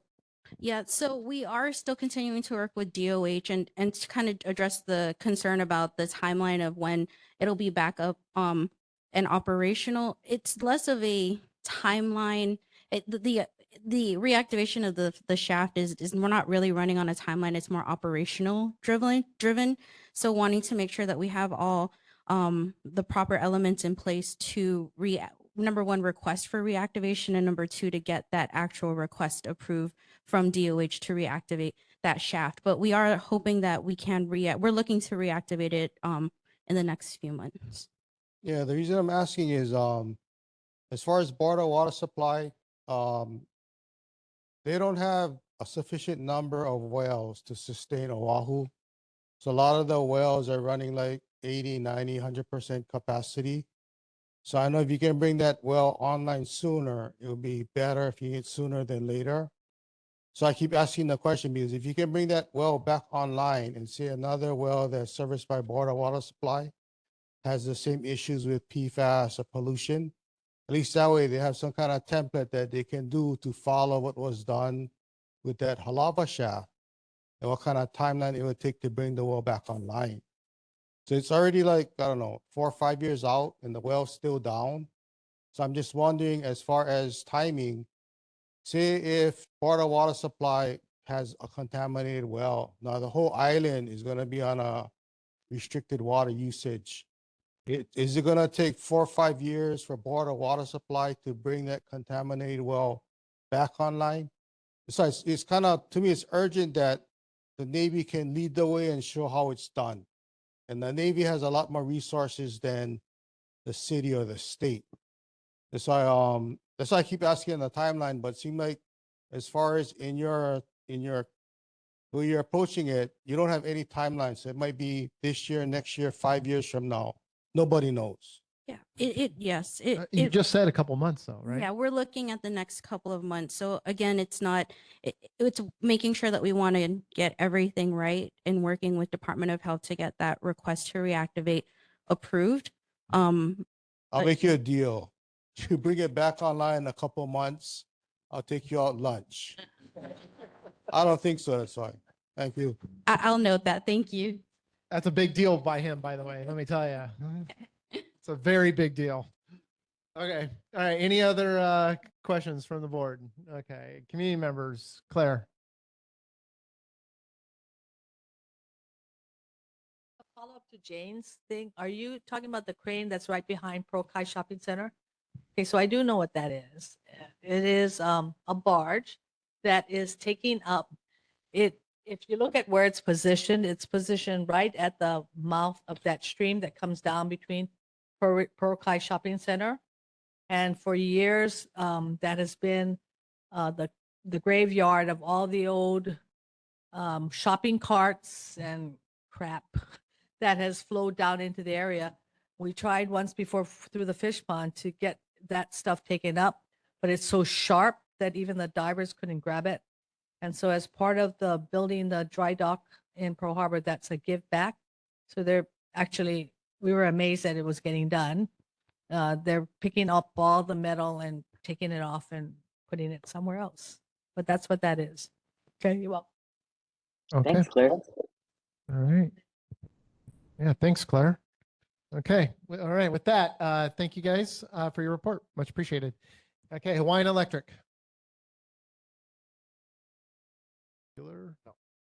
No. Okay. All right. Moving on.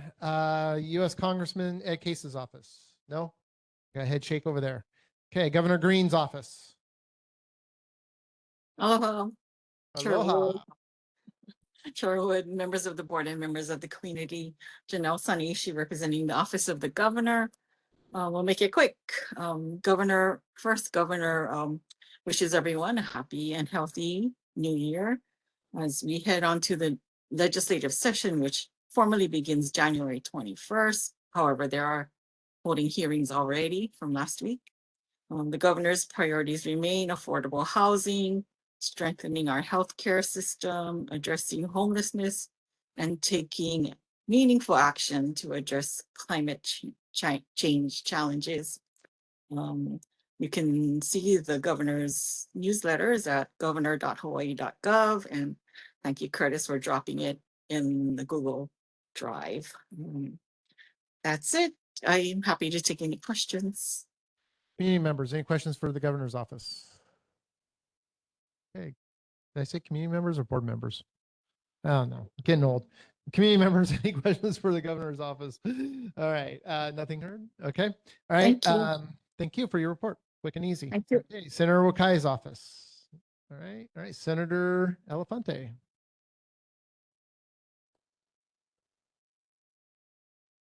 Hi, everyone. Great evening. Happy New Year. And I also want to acknowledge the sentiments of Chair Wood to Casey Abe. Thank you, Casey, for all your hard work and efforts for the ʻAiea community and just our entire state. So we appreciate you. And thank you to Councilmember Cordero as well for the birthday wishes. With me today, as I do every year, as I formally introduce and reintroduce my legislative team, my staff. So we'll start off with Jan Salcedo. She's my office manager. She's been in state and city government for over 30 years. She's been with me for the last 12 years.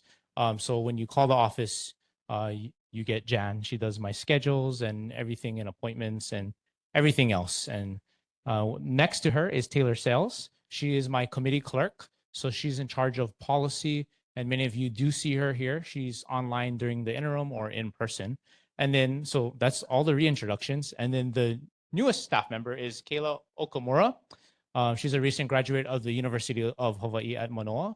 And so she's working with us this legislative session. So the newsletter, social media, you'll see her more when I'm not here. And I apologize for not being here because I'll be at the Capitol as we begin session on January 21st. So I just want to just acknowledge my team. And if you could give them a round of applause because they really work hard.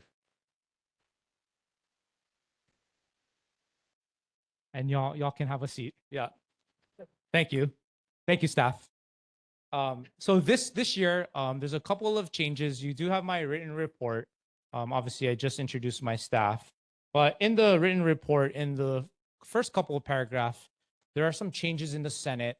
And some of those changes do impact me and my responsibilities. So previously, I was the chair of Public Safety and Military Affairs.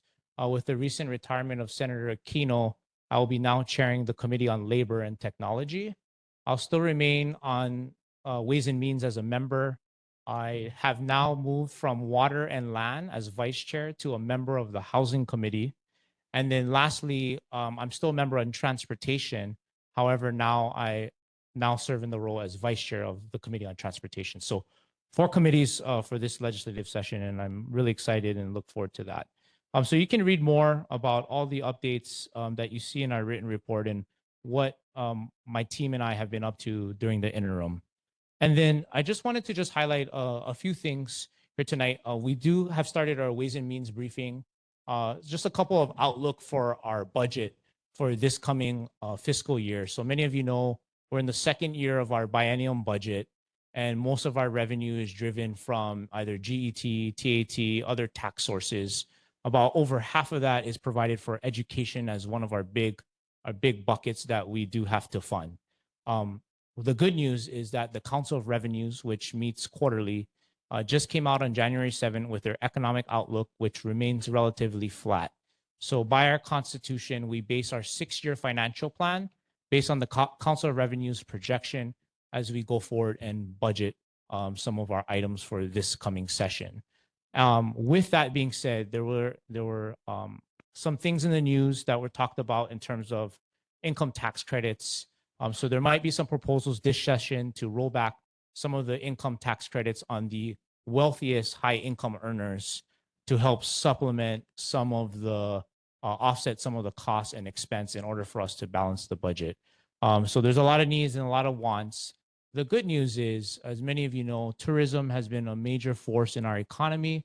We still have a lot of US visitors from the East Coast and West Coast that have made up over 70% of our tourist dollars that come in, and they all pay into GET and TAT. The bad news, unfortunately, is that our tourist share of folks coming from Canada and Japan have gone down to not pre-COVID levels.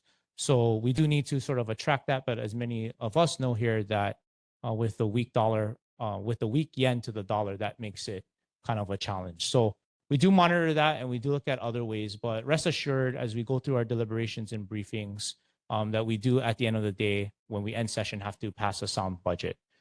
Lastly, I'll share on the budget is there have been a lot of federal cuts coming down, especially on the Medicaid side for those of you on Medicaid or Medicare. And the eligibility requirements have gone down in terms of the federal cost share from 50 to 25%. So a lot of those upfront costs have to be provided from the state, as us local tax dollars.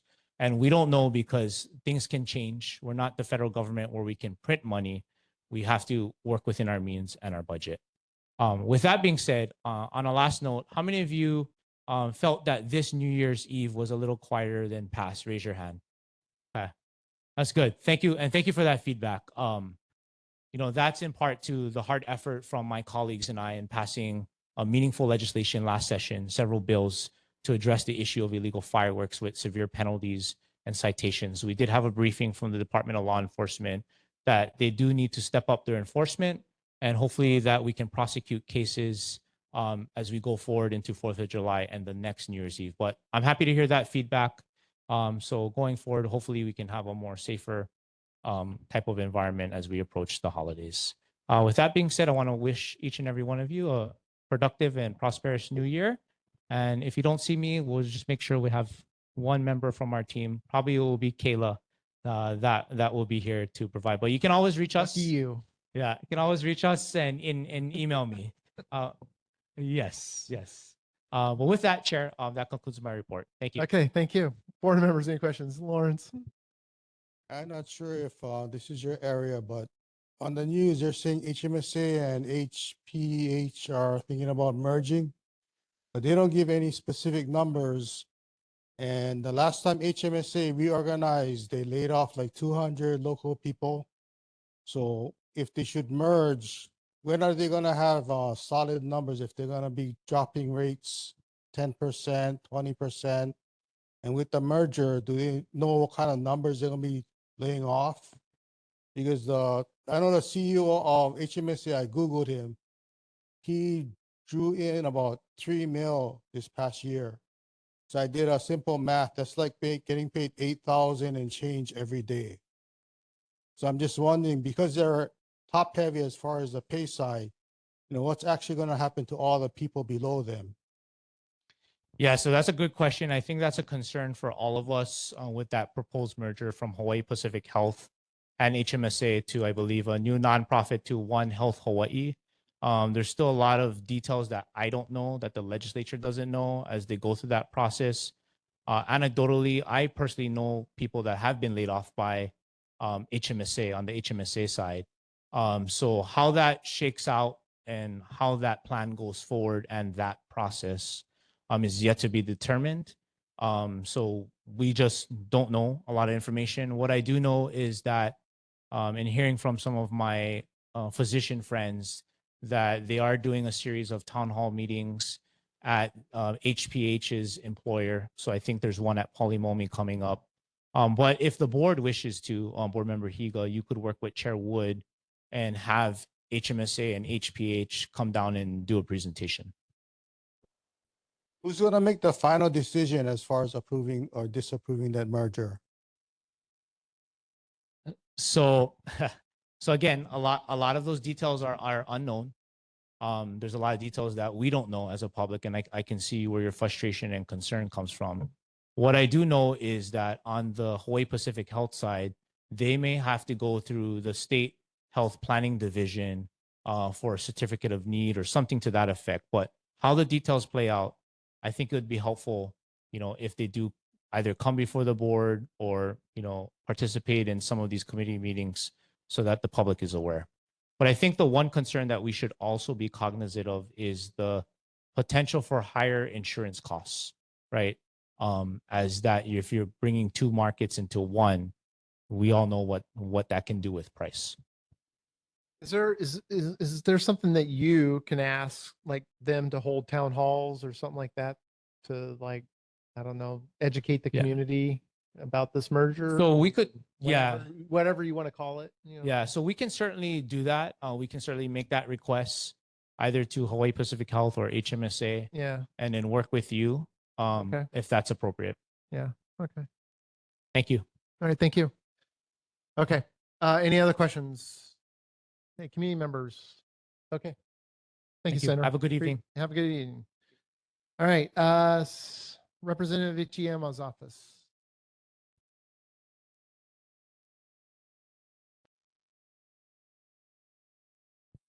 Good evening, Board, Chair Wood, community members. My name is Jen Elizondo. I'm here on behalf of Representative Ichiyama as her legislative aide for this 2026 session. So referring to the community update, Representative Ichiyama wanted to highlight a couple features on the legislative website, which now has an updated search bar, making it more user-friendly to find information of interest. And if you look on the back, on the other side of the community report, we wanted to share that this Saturday, January 17, from 8 a.m. to 12 p.m., there will be an e-waste recycling event at ʻAiea Manu Elementary School, and there you can find a list of items that will be open to recycling. And that is everything I have to share. Feel free to let me know if you have any questions for Representative Ichiyama, and I'm open to share that. I love how short and quick you are. Okay. Any questions? Nothing. Okay. Community members, any questions? Nothing. All right. Thank you, ma'am. Thank you. All right. Appreciate it. Okay. Representative Shimizu. Nope. Nope. Yep, nope. Hello, Chair. Thank you. Oh, there Board he is. and- Hey, I just sent you an email, by the way. So maybe sometime later this week we can talk about that thing in Yeah. Halala. Okay. Right. Great. All right. Thanks again Yes. to Casey Abe, but can you hear me okay? Yep, we sure can. Go ahead. Okay, thank you. Senator Elefante does a great job. I'm so happy to be working alongside of him. As he stated, the session is going to be starting, and I wish I had brought my staff over to introduce them also, but I may have to rely on them during the session for at least a few months, just to give me a break while I try to keep up with all the madness at the Capitol. But I want to start off by thanking ACA for the great ʻAiea parade and fun fair. What a great event, and for the community to get together, celebrate Christmas.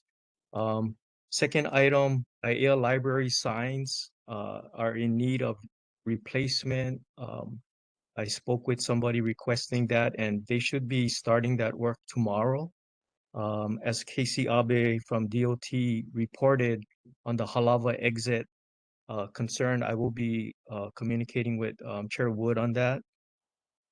We were able to get some slippers, and we made a small donation of those slippers to ʻAiea Elementary and Elva Scott Elementary.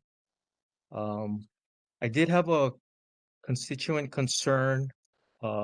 Person lives alongside Kauhale Street on Mikalemi, and in that area, there's no formal sidewalk, so especially when the big rains, the water is just going all over the place and going into people's yards. And we made a inquiry with the city. Unfortunately, as we know, budget shortages, that's not in their plans to do any sidewalks in that area. But they did say that if the community gets together and makes a request, that something could possibly be done through some kind of special fund with working through the council members. So that is an option. I heard board member Higa mention the concern about the HMSA HPH merger.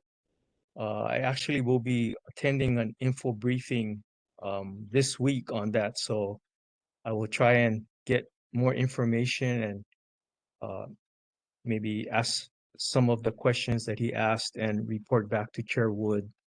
But other than that, I'm happy to be here to answer any questions. Thank you, ʻAiea Board, for all of your service. Okay, thank you. All right, board members, any questions? Okay. If you think of any questions, Lawrence, let me just you got his email, so, yeah. Okay. All right. Community members, any questions? Okay. All right. Thank you. Thank you, Chair. And, let's talk later about that right turn thing. Absolutely. Okay. Representative Sam Kong. I think he's on. He's not here. So, okay. All right. Let's move on. Community concerns from residents. Oh, Francie. Hello. Long time no see, stranger. How are you? So, some of you know I'm on the Restoration Advisory Board for the Pearl Harbor, Hickam, Kailua area. We do have our meeting tomorrow evening, 6 p.m. to 8 p.m. at the Oahu Veterans Center. Okay. We are also recruiting. There's information on our website, Red Hill ERN, as in ER, sorry, Echo. Anyways, it's under the community involvement tab. Okay. And there's all the information and also information from our previous meetings. So Okay. definitely check that out. That was it.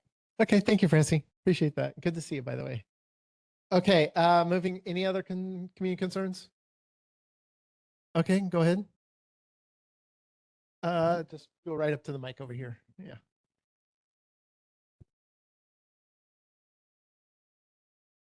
Hi, my name is John Sakuma, resident. I just wanted to say if anything that I'm going to say bothers the rest of you. The loud music that people blast, can something be done about that or nothing? Expired safety checks, expired registration probably means no car insurance. So if same thing happens, if nothing changes, nothing changes. That's all I have to say. Like music or like exhaust music? That's the form of that exhaust. Yeah. Yeah. Oh yeah, yeah. I hear it all the time too. I'm on Salt Lake Boulevard, so I totally hear it. I know that Pearl City passed a resolution, and I know that HPD has been made aware. I'll bring it up with HPD again. Yeah. Oh yeah, yeah. Yeah, I know. I had actually an individual he had a motorcycle, had no registration. It took out my whole fence in my front yard. Yeah, couldn't do nothing about it. Yeah. I had to pay for the fence because nothing, you couldn't do anything about it.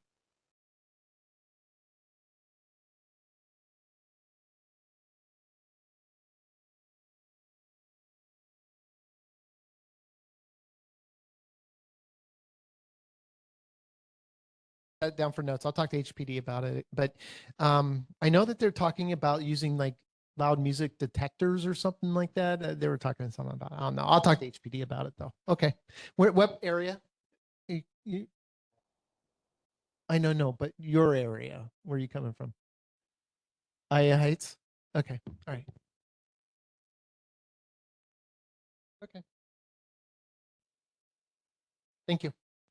Okay. Moving on to board business. Oh, go ahead, sir. Hi, I'm a daily rider of the bus route 542. It comes every hour up Newtown. Mm-hmm.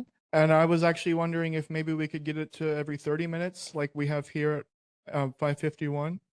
I'm sorry, repeat that again. Trying to get route 542 and all the other 540 routes to come every 30 minutes rather than every hour. Okay, come every 30 minutes? Yes, and also to run later because right now they cut at 8 p.m. and we have Skyline running till 10, so I don't see why they can't get it till at least 9 or 10 o'clock. 9 to 10 o'clock. Okay. Thank you. All right. So 542. Mainly 542, but also 541. 541. 545 and 544 as well. 544. 4 and 5. And 545. And get them to run every 30 minutes, 9 to 10 o'clock. Yes. And Chair Wood, on the table in the back and on the board's Google Drive, the ridership statistics for those routes are posted Okay. from DTS.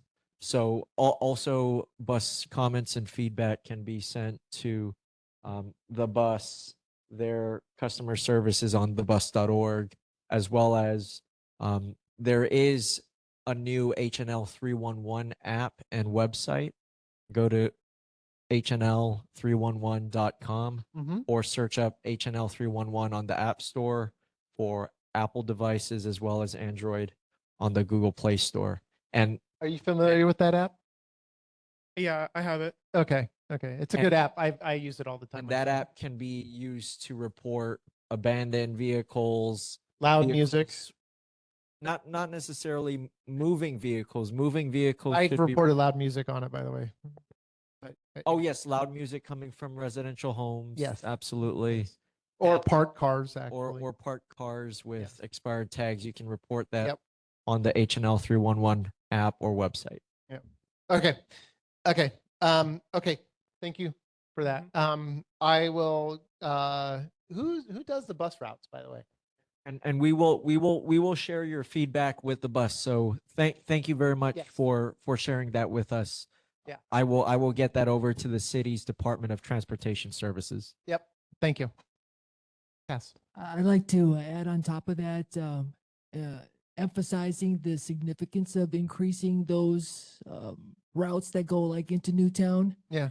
It's I know our state has spent a lot of money on the rail Right. system, Yeah. but without the supporting bus routes, Right. I don't see how they could expect to increase ridership. Yeah. Those buses would make it more convenient, and Yeah. I think would increase ridership. Okay. Okay. Got it. Okay. All right. Any other comments? Okay. All right. All right. Cool. All right. Any other questions or comments? Okay. Nothing heard. All right. Moving on then. Let's move on to board business. All right. Approval of the written summary for video record Tuesday, November 11th, 2025. Has anybody got any anything they want to adjust for those minutes? Okay, so anybody want to make a motion for the approval of the written summary for the video record Tuesday, November 11th, 2025? Okay, anybody want a second Paul's motion? Okay, May. Okay, so the motion is on the table for the approval of the written summary for video record Tuesday, November 11th, 2025. Anybody want to, how should I say? Objection. Any objections to the approval of the written summary for video record Tuesday, November 11, 2025? God, I totally just brain dead right there for a second. No objections heard? Okay. Approval of the written summary of video record Tuesday, November 11, 2025 has passed. Thank you, guys. All right, let's move on. Okay, presentation of trees for Honolulu's future. Where are we at on that? Aloha, Chair Wood, members of Okay. the board, Daniel Donnell with Trees for Honolulu's Future. I'm actually here tonight wearing my hat as a member of the Mayor's Arborist Advisory Committee. And I'm just going to share my screen here because we're going to every neighborhood board around the island to talk about the Exceptional Tree Program. It's a program that's been around now for 50 years, but many people don't know about it. So as volunteers with the Mayor's Arborist Advisory Committee, we felt it's important to get out there and talk about the program. I know you're tight on time, so I will move through quickly and be happy to answer any questions at the end. So basically gonna talk a little bit about the program, the criteria, management, and then end with a map. And if we have a second, I'd love to show you the ʻAiea area as it relates to exceptional trees. So with that teaser, as I mentioned, it's been around since the 70s. Exceptional trees, if you're on private property and you have a personal income tax liability, you can receive a $3,000 a year or $3,000 every 3 years as a credit against your taxes, but that's to offset some of the additional costs of maintaining an exceptional tree. Our committee reviews and approves the tree nominations. We send it on to the city council that has the ultimate approval. And it's a statewide program. I'm only talking about Oahu here, but it does apply across the state. Here are the things that are criteria. Historic or cultural value, age, rarity, location, size, aesthetic quality, endemic status. And there's wonderful resources. There's a QR code. I'm going to put in the chat a great resource for people to get the nomination forms as well as the map around the islands. But just off the top of my head, trees you might be familiar, the Hitachi tree at Moanalua Gardens is an exceptional tree.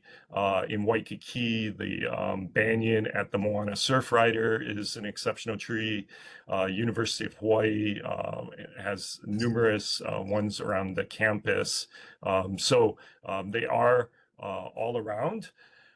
Here are the requirements.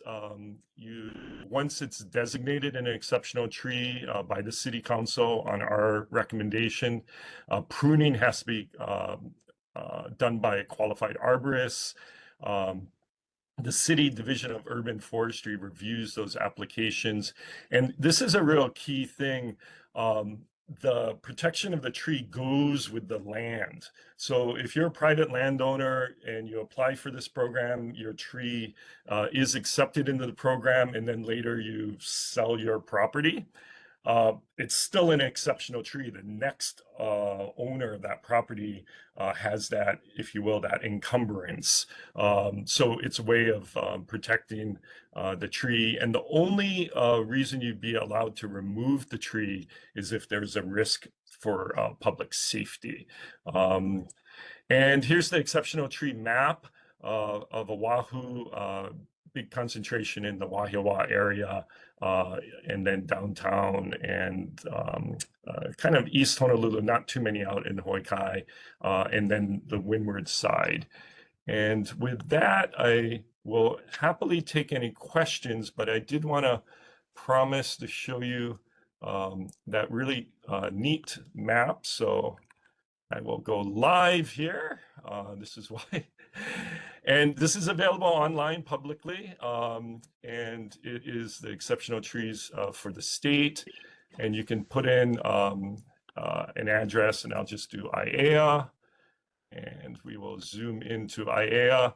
And folks, zero. You have 0 trees that are in the ʻAiea, greater Pearl City, ʻAiea area. There's some at Moanalua Gardens. And that's what I want to close with. I think am here Claire wearing wants my to plant some exceptional exceptional trees across from the library. So we might get some here soon. Or Yeah, maybe so I 20 want to, years. I just want to close and be happy to answer any questions. Yeah. There's a great quote, Warren Buffett, who is a financial genius. You'd be surprised. He has this tree quote, and this is the quote: "Someone's sitting in the shade today because someone planted a tree a long time ago." And that's what this is all about. It's all about long-term vision, the same way he does long-term investment, and the vision for the future. And I gotta believe there are trees in the greater ʻAiea area that are worthy of this designation.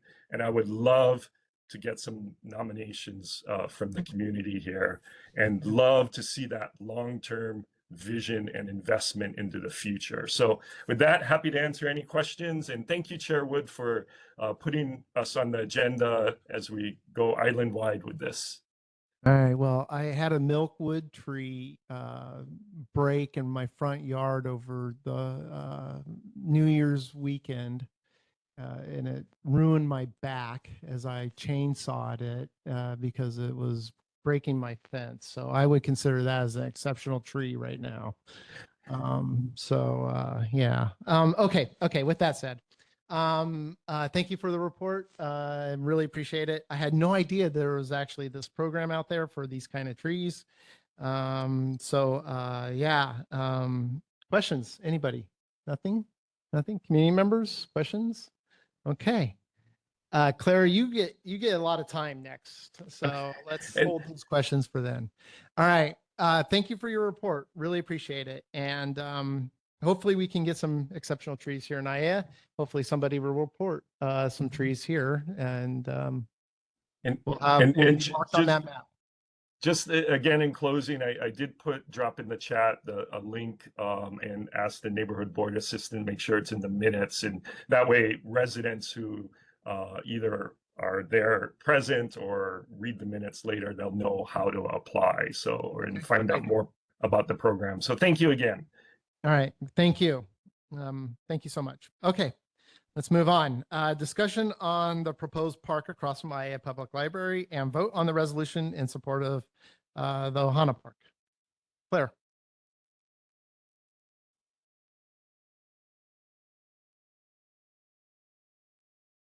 Oh, trust me, my back was blown out for the last week. So, yeah. The question, Daniel, I had for you was, does it have to be an indigenous tree? And does it have to be on your property, or can it be like in the road, in the sidewalk Yeah. area? So excellent question. It's all trees. The committee has a special emphasis. We're trying to get more native trees on the registry.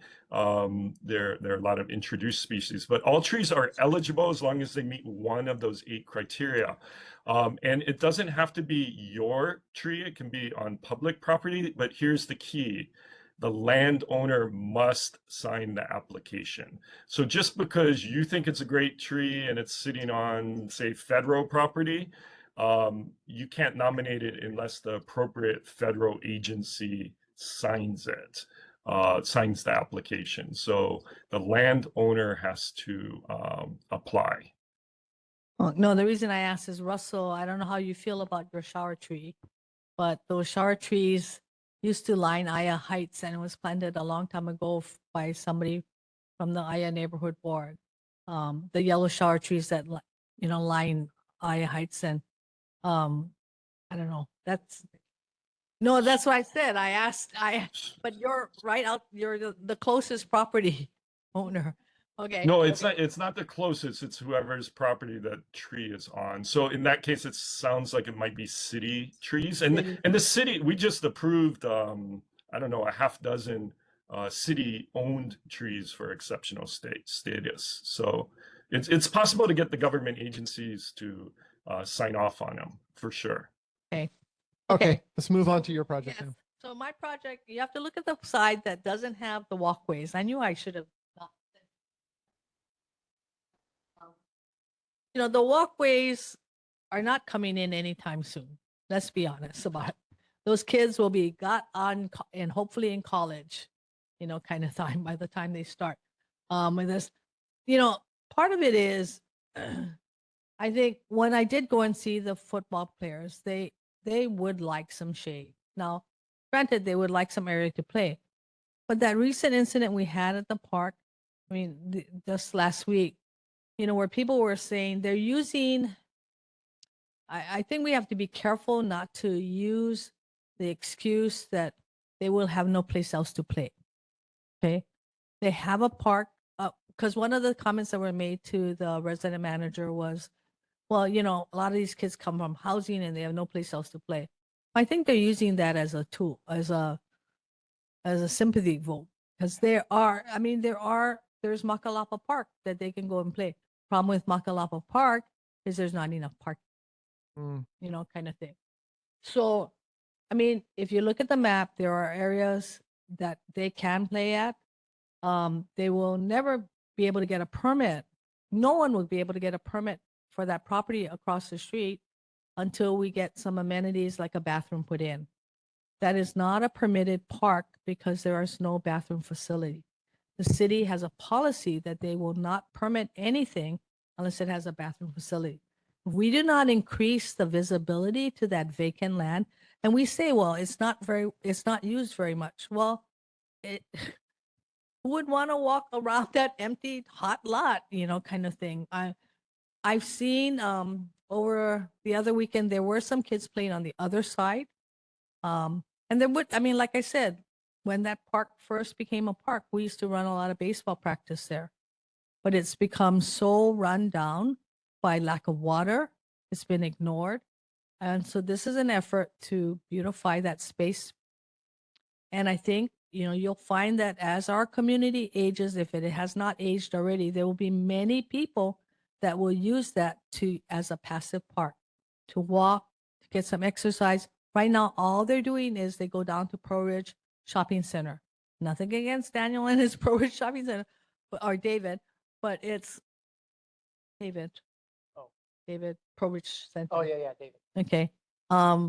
But you know, how nice would it be to be able to walk and around a park right in your neighborhood without having to go to the Pro Ridge Shopping Center and get some fresh air under some trees? That's all I'm saying. So Okay. the grant money is already here. We would like your folks' support. Affordable House, the Haliwiliko and the ʻAiea Library support it. So Okay. Paul, open for discussion? Yeah, I support it too. I just would like to have you put more space for the football and other field activities. You know, that everything you say is great, and we do need more shade. You know, it would be very beautiful, but I still think we can combine having a larger field for football, soccer, whatever, in addition to the tree area. Okay, Yeah, what if you opened up that left side space a little bit more? what side space? Like where that big circle is? This is big circle. Yeah, just opened up that space up a little Well, bit more. you know, this is an architect's rendering, Yeah. and if anybody who knows planning and design, Yeah. it never looks like this. Yeah. You know, I mean, Yeah. this is the grand plan. You know, this is what we'd like to see. Yeah. But, you know, and we could look at that, Yeah. you know, leaving more area. I mean, certainly our thing is where are we going to put our family fair Yeah. kind of thing. But Yeah. we can work around it. This is a very large area also. Yeah. Yeah. So I'm just saying, Okay. it'll go in very small. I'm sure it will. We'll make that note. Okay. Yes, Any Jane. other comments, part of this discussion? Do we have some discretionary funds for our board that maybe we could buy a legacy tree? We would love that. We would love, I don't know if you have discretionary funds. We but- do. No. I think we have $1,000 a year, don't we? He's No. shaking his head down there. Oh, But you know what, Jane? We would let you adopt the tree. Yeah. We wouldn't be able to, we did do some discussion regarding, do we want to put on these trees little placards that say what they are and that kind of thing. They were not, Daniel actually, was not all that in favor of that because, and the city actually wasn't that in favor of it, the parks people, because they said a lot of times those tags become, you know, people rip them off and then they become weapons, launching weapons for people to, until the thing gets mature enough that it's established, putting that there would not necessarily be a good idea. Mhm. But, you know, Okay. that's down the line. Okay. what happened to our discretionary money? I don't know. That's something I Oh, we use it for other things. They bought these flags. What? No. No. No. I'll take it back to the Okay. neighborhood commission office. All right. We'll find out, Jane. Okay. Okay. Any other questions in part of this discussion, Gordon? Do you know what kind of trees they're going to be? They're working together with the city parks people. They are gonna pull mostly the trees from their nursery initially, and they do have a list of trees, but he didn't list it down on his plan here. Sorry, because it's all relative to what we can get from the city first. Because the city has this plan to plant what 100, no, so many X amount of trees within a certain amount of time. Yeah. But if you look at Makalapa, you know, park, they planted what, some monkey pod trees. Monkey pod, I think. No? Okay, but they planted some really big trees there. Right. Any other questions, gents, ladies?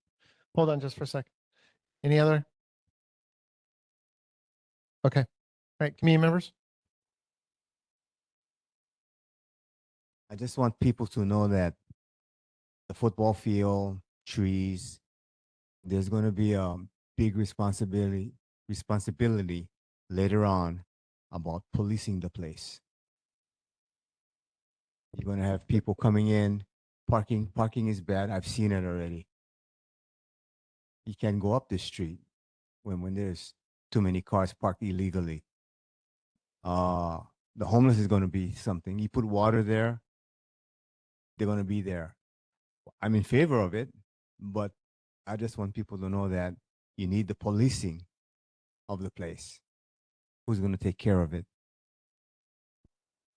Okay, thank you.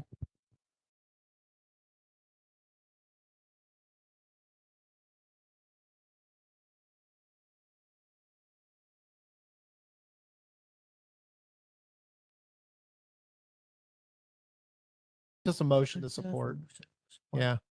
So, okay, so anybody want to make a motion? Yeah. Oh, there we go. Okay, there's the resolution. Oh, yeah, there's a resolution. Yeah. I think I sent that to everybody. Yeah. Okay. All right. So anybody want to make a motion to support this resolution? Okay. Anybody want to second that motion? Jane? Okay, we've already had the discussion. Is there any objections to supporting this resolution? Can I propose an amendment? Sure. Go for it. Okay, I would like to be in favor of Claire's proposal, but put into it the provision to try to create an open space of approximately 100 yards long by 50 yards wide on the property. I'm in favor of that amendment.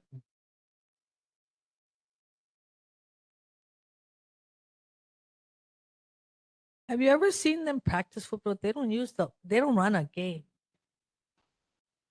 I didn't mean it as an official field, but try to make it as long as possible. Perhaps going along Uluni Street and then 50 yards into it, going Mauka. Yeah, whatever we can get, Best effort. I don't know. How you want to phrase it.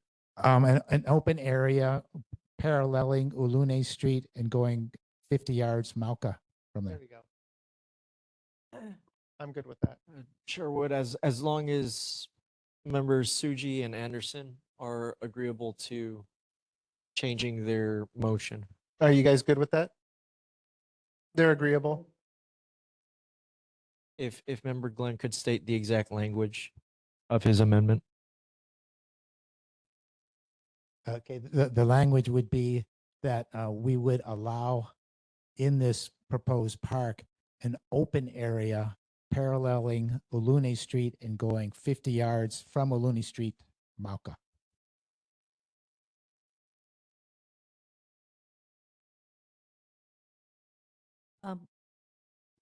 The activities that happen there is not permitted. So, I don't know. We can basic suggestion that we try and leave that open space. But if you make it a condition of your support, I think that doesn't work. I can bring that back to people. But for permitted use of the park. But I mean, it's not just for football, right? No, it's not. But what I'm People saying fly is, kites there. I know. Okay. But they fly kites, and for a while, initially, people were running their drones and sending them through We can loops. play frisbee. Right, right. And you can do that in this. I'm just saying, yes, you can do that with little trees. Play catch with their kids. Yes. You can't do that with trees. Yeah, you can. Look at all the trees at Kapiolani Park. Play catch through trees. Huh. Really? I never threw a ball through a tree. You should before. try it sometime. Okay. All right. Okay. Frisbee golf. Anyway, I'm just saying, yes, it'd be an open park and an open field for people to use, but it won't be a permitted use. I understand. They'll never That's get not what permitted. he's saying. He's Yeah. saying it's a But- permitted use part. Okay, so Okay. I would be more in favor of you saying as not a must, but an effort would be made to leave an open space open.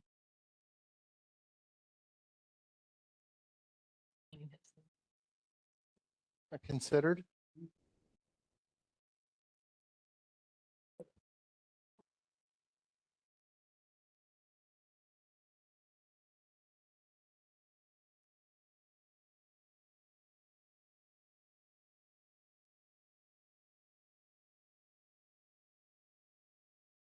Tell you, I came up in Pro City. I grew up in playing ball. Yeah. Organized sports that have a reservation to use the baseball field Yeah. for practice. Yeah. You actually Yeah.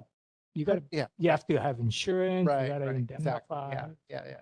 Yeah. If they're not having insurance, somebody gets hurt on that field, Yeah. landowner eats it. The city Right is now, that's liable. the city. Yeah. Yeah. That's taxpayers. Yeah. We're also trying to create a good relationship with them so that they will honor the use. We won't have incidences like what happened last week, and we'll honor them not using the bathroom in the back of the library or along the hedge over there in the front. So that would be nice, but you have to build that relationship. Yeah. Best effort will be made. What do you want to call it?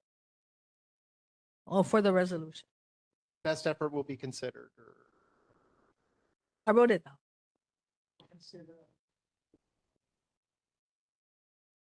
No, We'll that's, try the to wording open that I made, have an open area, does not imply any use, Yeah. permit or otherwise.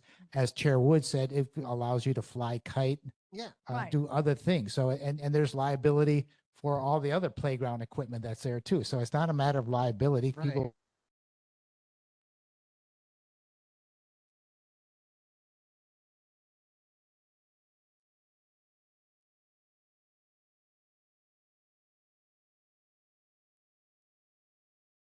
Not going to go in until you got the amenity of the bathroom.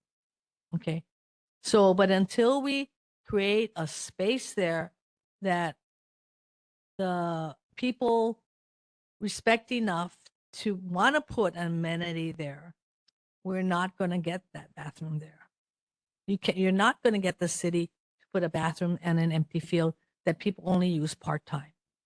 You're not going to, now if I could get the football team to put a portable John there, I mean,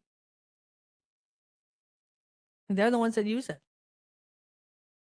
Okay, so And Chairwood, if I may, you have a little less than 30 minutes. I know. But the resolution We're does, stuck on this. right, the resolution does state in its action clause, be it resolved that the ʻAiea Neighborhood Board number 20 expresses its strong support for Keolao ʻAiea Ohana Park Yes. and acknowledges the years of community's effort and vision that have made this project possible. So just to keep the motion clean, I will recommend that Member Suji's motion is to adopt the original resolution as written, and Member Paul Glenn can share his comments and testimony with the ʻAiea Community Association and as well as the city, the Department of Parks and Recreation, city council member about the specifics about this park. And if he does not support the resolution as written, he should indicate that in his vote. Okay. All right. Let's do a vote. Lawrence. Okay. A what? Higa, aye. Anderson. Arakaki Callum is absent. Clark. Clark is. Oh, he left. Oh, he left. Absent. Conley. Ferguson. Fitch is absent. Glenn. Abstain. Higa is aye. Imamura Uru. Aye. Maeda. Mizusawa. Suji. And Wood. Nay. Okay. On a vote of 8 ayes, 1 nay, and 1 abstention, the resolution has been adopted as written. thank you very 811. much. And I will take it into consideration. We will bring it back. Okay, thank you. Okay, moving on. All right, requesting the board to create permitted interaction group on the empty homes tax.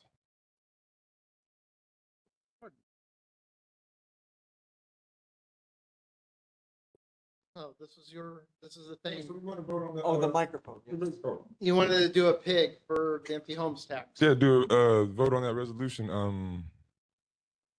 The guy showed us last time. The tax on the empty home. I just wanted to bring that up to a vote here. Oh, okay. But a pig is like, we basically created somebody who would represent us to going like in front of somebody else to like, yeah. Okay, I thought we were voting on the support of that. Well, then that would be, we would just support that, whatever that resolution. Yeah, that's what I was trying to do. Oh, okay. So let's table that one. Let's go back to that for next month. How about that? We'll just skip that one for now. Sure. Okay.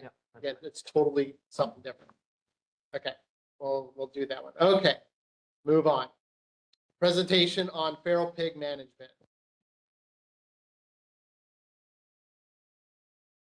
Hope he's still on.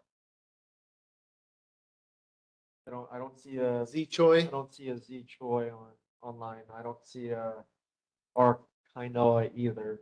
Okay, I didn't ever get a hold of him. I put him on the agenda, but he hadn't reached back to me yet from the Pig Hunters Association. Okay, we'll carry over and But the Choi.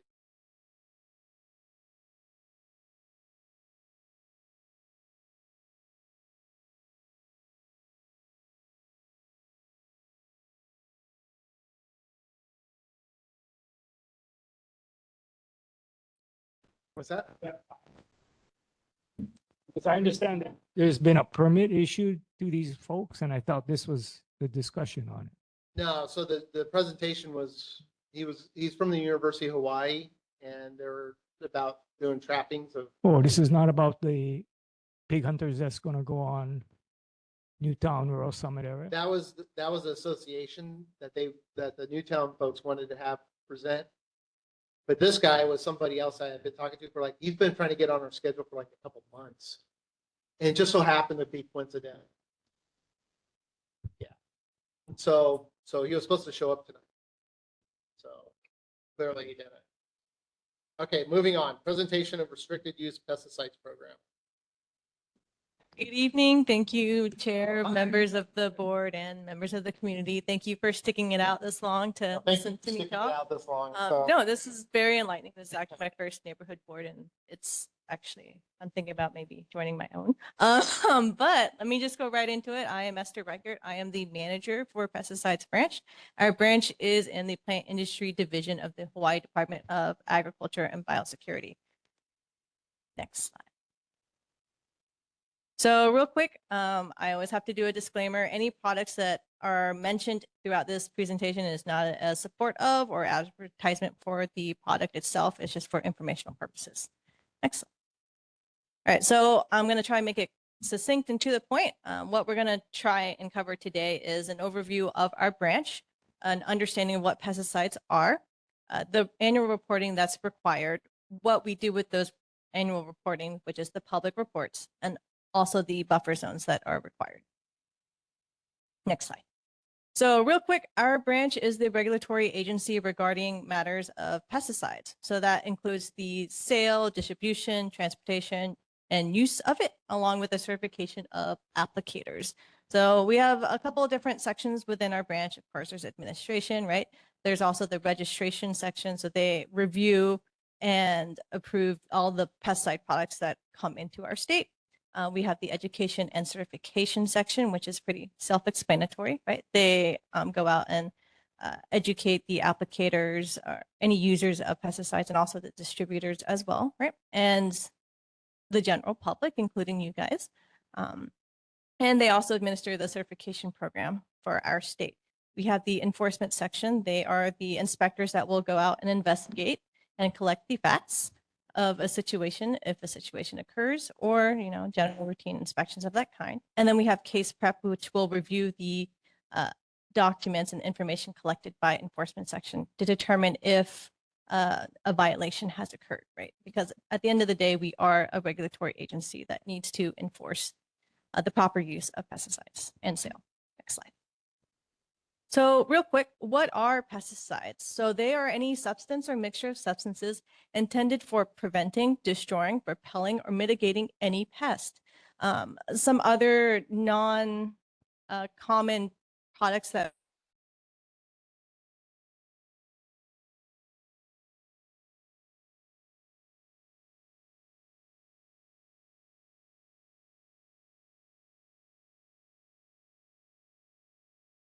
for plants, rodenticides for rodents, insecticides for insects, so on and so forth. Those are all considered pesticides, including the antimicrobials, which are the disinfectants and the sanitizers. The pests in that case would be the viruses and the bacteria. Next slide. So going on to our program. So actually, real quick, there are two classifications of pesticides: general use, which everyone has access to, and then there's the restricted use pesticides, which are, as it says, more restrictive because they pose more risk to either the environment or human health, hence the restriction. So a couple ways we restrict that is first the distribution, right? Only certain dealers can sell these products and they have to report their sales back to our branch. And then only certain applicators who go through our certification process can purchase and use these products. And they also have to maintain records as well. Next slide. So going to the reporting. So reporting is done every year. It's only required for the certified applicators, and they need to report whether or not they've used restricted use pesticides. So those are the more restrictive ones, not the general use, just restrictions. And if you go to the next slide, this is the form that they have to fill out. The fields in green on top are what's required by law. However, we have included additional requirements so that way we can determine that every applicator is submitting the form. For instance, the applicator name and the certification number was not a requirement. So we have added those. That way we can hold the applicators accountable. We have included additional fields because certified applicators need to keep an additional record on top of this reporting form that they report to us. So first things first,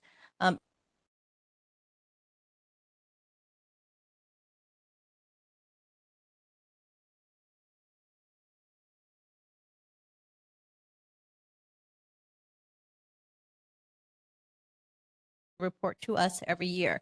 However, our branch will conduct what's called applicator records inspections that will inspect this report and then also the additional report that they have to keep on their end but not submit to us.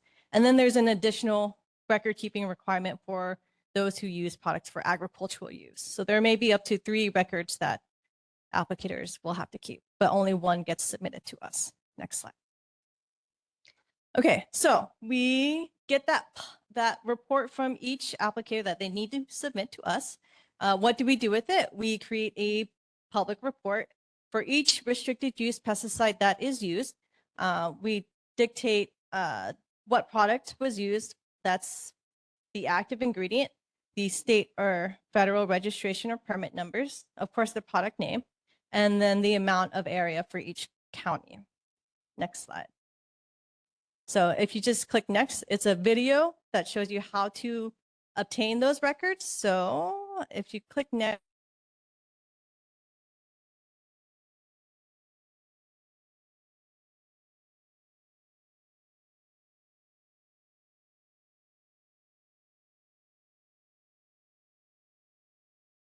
pesticides, pesticide branch. Scroll down on the right-hand side, you'll see pesticide reports. The first one is what you want to click, and that gives you all the REP reports by year. And this is what it looks like. I scroll in so you guys can see it better. I don't have my reading glasses on, but it will include all of those required fields that I had in the previous slide. Just to notate that any products used for, I believe, structural pest control isn't included in this report. hold your comments till the end. And so you have Hawaii County, Honolulu County, Maui County, Kauai County, et cetera, et cetera. Next. Making Lawrence's day right now. I'll let you know. Okay, next He slide. loves this kind of stuff. Perfect. Going to the buffer zone. So the terminology is used through all of the world of pesticides. A buffer zone is basically an area that you cannot apply product. So that is sort of supposed to be a safe space for folks.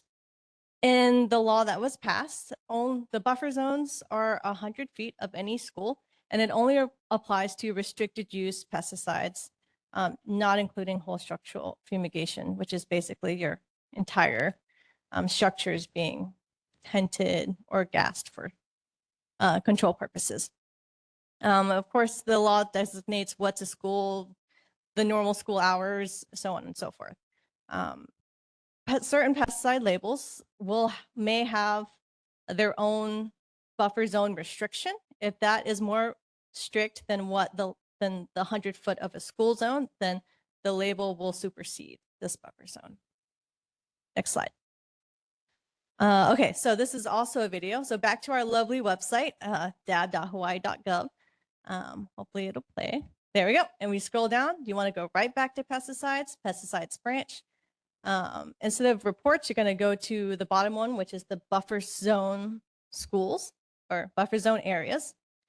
And this is the map that our branch has generated to help folks identify where schools are and the general buffer zone area. So I just kind of enlarged it. There's the legend, so you can tell what's a preschool, what's a high school, what's a elementary school, and the different buffer zone areas around that.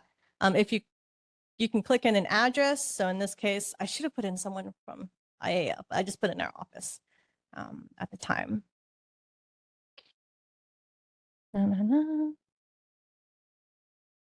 You zoom in all the way in, okay, and so that's where our area is. We are not a school, so we do not have that gray area or a highlighted property boundary, whether it's a preschool, elementary school, so on and so forth. But that gray area around that colored map would be the 100-foot buffer zone. But ultimately, it would be up to whoever is using the restricted use pesticide to determine the schools in the area and making sure that they are compliant with that buffer zone. And that should be the last slide I have. All right. All right.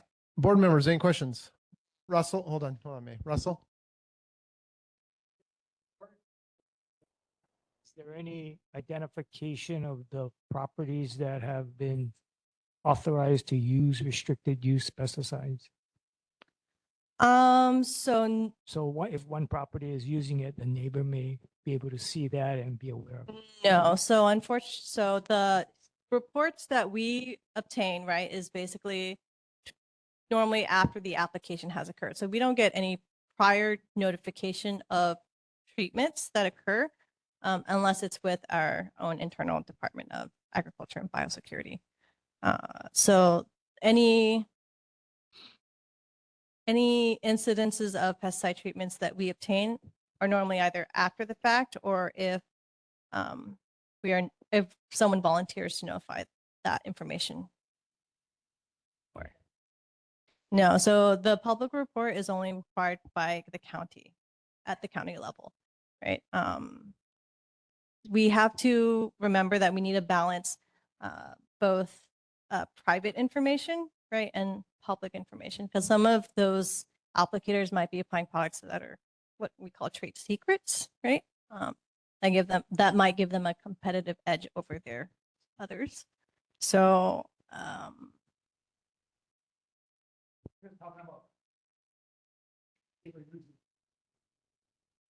yep. Are they required to notify you? So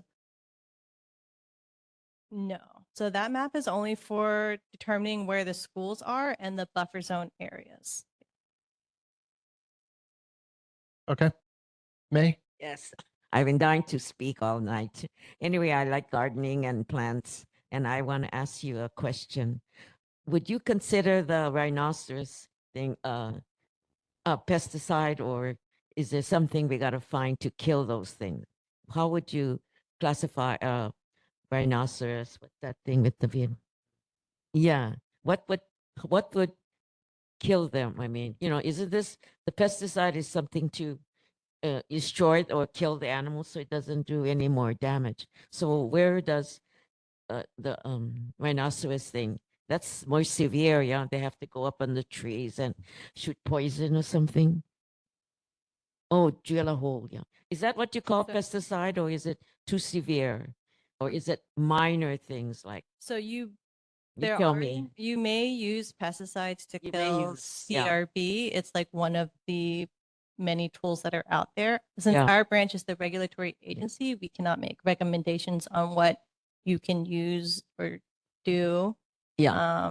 However, there are other organizations out there, Yeah. like the Coconut Rhinoceros Beetle Response Team, that can help educate. We have a biosecurity dashboard on Department of Agriculture and Biosecurity's website that has a page specific to CRB and what efforts are being done there.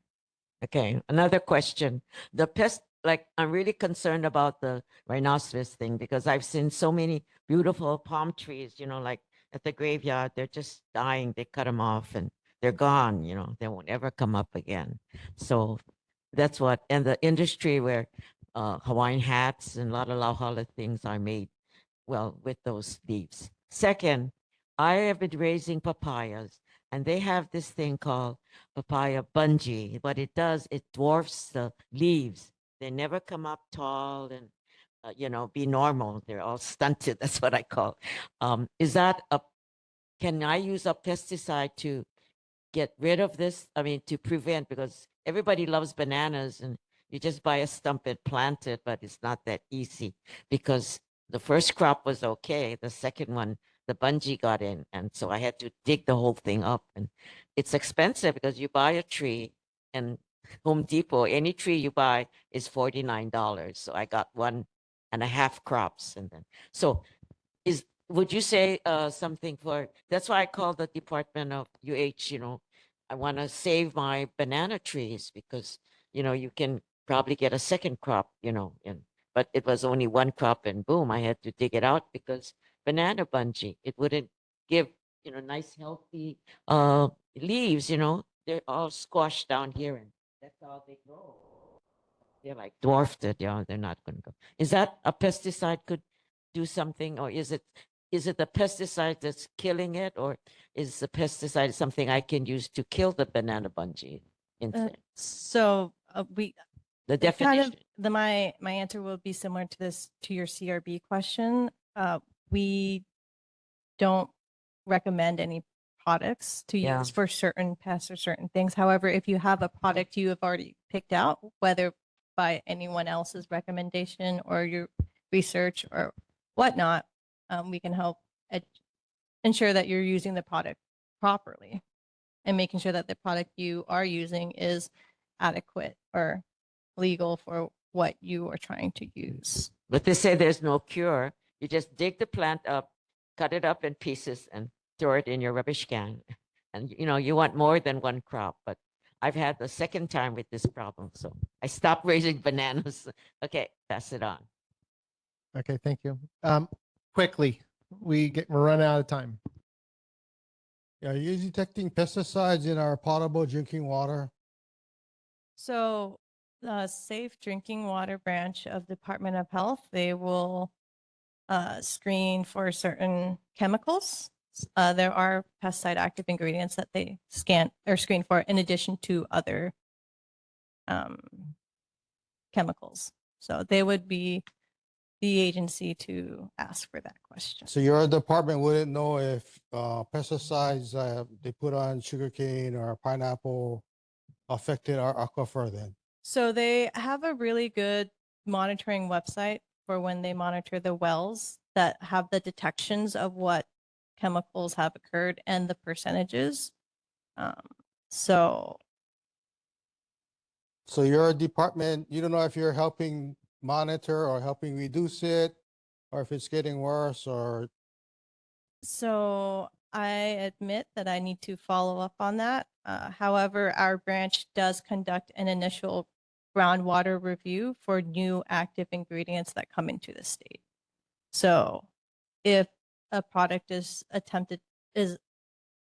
requesting to be sold and used within the state of Hawaii, we have our own internal monitoring process or review process. And if it fails that, then it goes to an external agency or contractor to review for their evaluation. And we make our determination on whether to deny the use of the product or distribution, further restrict it. So that way we ensure that certified applicators who are qualified to use and have been, tested, that we know that they're competent and can understand on labeling rules and requirements and things of that nature. And there are additional restrictions we can in place. no, I'm just wondering if you guys are restricting the use in certain areas because of that concern or that pesticide being detected. No, right 'Cause now, it takes a while for pesticides to reach groundwater. Might take 10, 20 years. so right now, the restrictions that are in place would be statewide, so not just local areas. All right, thank you. Okay, with that, I guess we'll go ahead and close up discussion. They did not come. Sure, I don't know who. So I thought our HOA, and I think Kasdam can answer it. Our HOA decided to have the pigs hunters come and hunt already. I thought that was decided. So are we deciding again? Is this for our HOA, the Pig Hunter Association? Because my understanding is that we already decided. This is different. Oh, it's different. Yeah. Okay. Yeah, different. Okay. Okay. We are, I think, out of time, aren't we?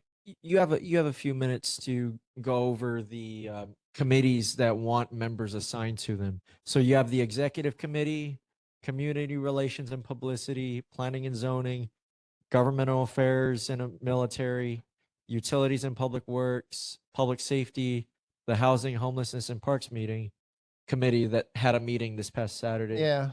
And the committee on Royal Summit and Catholic Charities issue is still an active committee. Or Okay. it's still a committee until it's dissolved. Okay.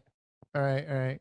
So just stand up those committees, I guess? Yes. Did you want to ask your board members if they want to be on each committee? Yeah. So, okay, let's go ahead and go through those. Executive committee, I'll go ahead and continue to do that one. What's the next one? So executive committee would be chair, vice chair, your secretary and treasurer. I'll just, man, we don't have Um, time to do that. We got like 3 minutes, dude. Specifically just Jordan's committee. Okay, we'll We just can do do yours Jordan's, then for yeah. now. And can we table the rest for next meeting then? Yes, yes. Since those Okay. committees have not been actively meeting. Correct. But in order for Jordan to take action in his committee, he needs members. Okay, okay, okay. So anybody want to join Jordan's committee on homelessness, right? Yes? Housing, homelessness, park. Homelessness, housing and parks. Paul Glenn used to be the chair of the Parks Committee. Correct. So I recommend, well, that's up to him. Yeah.